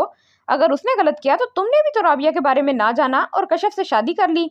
तुम भी अगर इतने अच्छे थे तो जाते ना राबिया के घर, क्यों नहीं गए? जाके पूछते उससे कि क्यों उसने ऐसा किया। गफ्फार भी रोहान को आईना दिखा रहे थे, जिस पर वो चुप ही रहा था। अब इस तरह मेरे सामने मत खड़े हो, जाओ और जाकर ढूंढो इसे। अगर वो मिली तो ही वापस आना, वरना आज से तुम्हारा इस घर से और इन बच्चों से कोई वास्ता नहीं। गफ्फार की बात सुनकर वो पहले अपने बाप को देखता है और फिर बच्चों को, और फिर गुस्से से दरवाजे की तरफ बढ़ता है। कश्यप को अगर तुम आज ना ला सके तो उसे कल मैं ढूंढने जाऊंगा, और अगर मैं उसे लाया तो फिर भी इस घर में तुम वापस नहीं आओगे, तो बेहतर है कि उसे ढूंढ लेना। गफ्फार उसका इरादा समझकर कहते हैं, जिस पर वो अपना गुस्सा जब्त करे बाहर की तरफ जाता है। सोहा, तूने दवाई ली? बानो भी सोहा के कमरे में आकर पूछती है, जो कोई डाइजेस्ट लिए बैठी थी। नहीं बानो भी, अभी ले लेती हूँ, वो वैसे ही डाइजेस्ट में झुकी जवाब देती है, जिस पर बानो भी उसके हाथ से डाइजेस्ट छीनकर उसके सामने बैठती हैं। अभी मेरे सामने लो। बानो भी, मैं ले लूंगी। नहीं, अभी मेरे सामने लो। बानो भी जग से गिलास में पानी डालकर उसे देते हुए कहती हैं। बानो भी, आपको यकीन नहीं है क्या मुझ पर? वो पानी का गिलास पकड़ के कहती है। नहीं, बिल्कुल नहीं। अब अगर नहीं ली तो मैं जाकर सबको बताती हूँ। बानो भी उसे ब्लैकमेल करती हैं। अच्छा, ले तो रही हूँ, आप अपने वादे से तो ना भी रहें। वो साइड टेबल की दराज से दवाइयाँ निकालकर पानी के गिलास को बानो बी को पकड़ाती, हर एक पत्ते से एक एक गोली निकालकर बानो बी से पानी का गिलास लेकर एक नज़र बानो बी को देखती है। चल ले भी ले, मुझे क्या देख रही है? और देखा, बस यही 4 ही है ना? बानो भी उसे कहती दवाइयाँ चेक करती हैं, जो बस 4 ही गोलियां होती हैं। जी, बस 4 ही हैं। सोहा कहती दवाई को बेजारी से देखकर मुंह में रखती, पानी का गिलास लबों से लगाती है। चल अब तू सो जा, मैं चलती हूँ। वो उसके सर पर हाथ रखती बाहर की तरफ जाती है, और सोहा उन्हें जाता देख फौरन वॉशरूम में भागती बेसन के सामने खड़ी होकर सारी गोलियां बाहर निकाल देती है। उफ, कितनी कड़वी थी। मुंह में रखने के बाइस पूरे मुंह का स्वाद ही खराब हो गया था, जो उसके चेहरे के बदलते नक्श देखकर ही पता चल रहा था। वो नल खोलकर 2-3 बार पानी से कुल्ली करती है, और मुंह का जायका थोड़ा बेहतर होता है तो बाहर आती है। सॉरी बानोबी, मैंने आपसे किया हुआ वादा नहीं निभाया। वो बेड पर बैठकर खुद से कहती है कि कुछ याद आने पर बेड से उठकर नीचे बैठकर बेड के नीचे झांकती है तो सामने ही उसकी मतलूबा चीज मिल जाती है, जिसे वो उठाकर बेड पर बैठती है। चले जी, पढ़ते हैं आज राबिया की डायरी, देखते हैं क्या पता चलता है। वो राबिया की डायरी खोलकर उसे पढ़ना शुरू करती है। कश्यप कब से सुनसान सड़क के किनारे बैठी रोए जा रही थी। ना वो दारुल अमान गई और ना ही कोई और जगह। वो काफी देर से यहीं बैठी रोए जा रही थी। वो खुद के लिए नहीं, अपने बच्चों के लिए रो रही थी, और अहमर के लिए रो रही थी, जो उसके पास आने के लिए मचल रहा था। वो अभी अहमर के बारे में सोच रही होती है कि उसे अपने बराबर कोई बैठता महसूस होता है, जिस पर वो फौरन डर के अपने बाएं तरफ मुड़कर देखती है तो एक 30 साल नौजवान मुंह पर मास्क लगाए उसे ही देख रहा होता है, जिसे देख वो फौरन खड़ी होती है। कौन हो तुम? उठो यहाँ से, कश्यप डरते डरते कहती है, जिस पर वह शख्स उठकर पैंट की जेबों में हाथ डाले खड़ा होकर उसे देखता है। जवान लड़की का इस वक्त यूं सड़क पर बैठना ठीक नहीं है, और अगर लड़की रो रही हो तो बिल्कुल नहीं। असल में इंसानी कुत्ते बहुत फिरते हैं। तभी वो नरम लहजे में कहता है, हाँ, जैसे तुम हो। वो गुस्से से उसे कहती है, जिस पर कश्यप को लगता है कि वो मास्क के पीछे से हल्का सा मुस्कुराया हो। अगर मैं इंसानी कुत्ता होता तो अभी तुम यूं आराम से नहीं खड़ी होती, और मुझे यूं गुस्से से तो बिल्कुल नहीं देख रही होती। वो उसके गुस्से से देखने पर कहता है, आ जाओ, तुम्हें तुम्हारे घर छोड़ देता हूँ। वो अपनी गाड़ी की तरफ इशारा करता है। तुम भी इंसानी कुत्ते ही हो, और मुझे लगता है कि बहुत मजे हुए हो, और अपने काम में बहुत माहिर भी लग रहे हो। कश्यप, कश्यप! अभी वो कुछ और बोलने वाली थी कि उसे अपने पीछे से रोहान की आवाज आती है, जिस पर वो मुड़कर उसे देखती है। रोहान कश्यप के सामने एक नौजवान को खड़ा देख उसके थोड़ा करीब आकर माथे पर बल डाले उसे देखता है। ये कौन है? रोहान उसकी तरफ देखकर कश्यप से पूछता है, जिस पर कश्यप तो कुछ नहीं, मगर वो शख्स मुस्कुरा देता है। सोहा कब से राबिया की डायरी पढ़ रही थी, मगर उसे अपने मतलब की कोई चीज़ ना मिली। किसी सफ़े पर उसने अपनी और दखान की लड़ाई के बारे में लिखा था, तो कभी अपने बाबा से डांट खाने के बारे में अपना रोना लिखा था। सोहा ऐसे ही हर सफ़े को हटा हटा कर देख रही थी कि उसे एक जगह एक खूबसूरत सा दिल और उसमें एक खूबसूरत तकरीबन 22 साल के लड़के की तस्वीर दिखती है, जिसे देख सोहा के माथे पर बल आ जाते हैं। ये कौन है, और उसकी तस्वीर राबिया की डायरी में क्या कर रही है? इसकी डायरी में तो भाई की तस्वीर होनी चाहिए थी। वो यही सोचती है कि उसकी नज़र एक सफ़े पर पड़ती है जहाँ रेड मार्कर से बड़ा बड़ा हालिम लिखा होता है, जिसका मतलब था कि तस्वीर में मौजूद लड़के का नाम हालिम है। सोहा यही देखकर सफ़ा पलटकर पढ़ना शुरू करती है। आज इतने सालों बाद हालिम आया है, और मैं इतनी खुश हूँ कि खुशी की हद नहीं। चलो आज मैं तुम्हें बता देती हूँ हालिम कौन है। हर वक्त बस डायरी में उसका नाम तो कभी उसकी तस्वीर लगा देती हूँ, मगर कभी खुलकर जिक्र नहीं करती। हालिम मेरी मोहब्बत है, मुझे वो बहुत अच्छा लगता है। उसका पता नहीं, मगर मेरे लिए वो सब है। सोहा ये पढ़कर हैरान रह जाती है और मजीद जानने के लिए आगे सफ़े पर पढ़ती है। डियर डायरी, हालिम से मेरी बहुत अच्छी दोस्ती हो गई है। वो बहुत अच्छा है, कहता है तुम बहुत अच्छी हो राबिया, तुम्हारी जैसी दोस्त किस्मत से मिलती है। सोहा ऐसे बहुत से सफ़े पढ़ लेती है जहाँ राबिया ने हालिम की तारीफ में ज़मीनों आसमान एक कर दिए थे, मगर असल हैरान तो वो तब होती है जब ये पढ़ती है। डियर डायरी, आज मुझे बहुत गुस्सा है हालिम पर। वो आज मेरे हॉस्टल मुझसे मिलने आया और उसने मुझे वो कहा जो कोई भी लड़की अपने महबूब के मुंह से नहीं सुनना चाहती। उसने कहा उसे कशफ अच्छी लगती है और मैं कशफ से बात करूं कि हालिम तुमसे शादी करना चाहता है। मुझे कशफ आज बहुत बुरी लग रही है। दिल करता है आज उसका कत्ल कर दूं। जो एक यतीम खाने में पली लड़की कैसे हालिम को पसंद आ सकती है? कैसे, जबकि मैं उससे लाख दर्जे अच्छी हूँ। उसका तो कोई है ही नहीं आगे पीछे। मैंने हालिम को ये बताया तो वो कहता है मुझे इस बात से कोई फर्क नहीं पड़ता। सोहा को पढ़ के लगता है कि राबिया ने इंतहाई गुस्से के आलम में लिखा होगा। वो इस सफ़े को पूरा पढ़ के आगे सफ़े पर जाती है। डियर डायरी, आज कश्यप ने मुझे कहा कि उसे रोहान पसंद है। वो मोहब्बत करती है रोहान से और मुझे यकीन है अगर वो रोहान को कहेगी तो वो मान भी जाएगा। मगर क्यों हर अच्छा लड़का उसे मिले? हालिम तो मुझसे दूर हो गया है सिर्फ कश्यप की वजह से। मगर अब मैं कश्यप को रोहान का नहीं होने दूंगी। मैं रोहान से शादी करूंगी और उसे बताऊंगी कि देखो ऐसी तकलीफ होती है जब कोई मोहब्बत छीनता है। सोहा ये पढ़कर अपना सर थाम कर बैठ जाती है। या अल्लाह, ये लड़की क्या थी? वो कहती दूसरा सफ़ा पलटती है। डियर डायरी, आज मैं रोहान के साथ भागकर शादी कर रही हूँ और कश्यप का मुंह देखने वाला है। वो बस रोहान के सामने अच्छी बनने के लिए मुस्कुरा रही है। हालिम तो अपनी मामा की पसंद से शादी कर रहा है और मुझे यकीन है बाबा मेरी भी शादी करेंगे। तभी कहीं ना कहीं तो शादी करनी ही है ना, तो फिर रोहान से क्यों नहीं? अच्छा है, वो प्यारा भी है। और सबसे बड़ी बात, रोहान से शादी करके कश्यप हर वक्त मुझे और रोहान को देखकर जलेगी, जिस पर मुझे बहुत मजा आएगा। सोहा की बस हो गई थी। डायरी पढ़ के वो सोच रही थी कि कोई ऐसा भी कर सकता है। भाई आप लकी हैं जो आपको कश्यप भाभी मिली। सोहा दिल में सोचती है, आगे का सफा पलटती है जो आखिरी था। मतलब ये राबिया ने मरने से पहले लिखा होगा।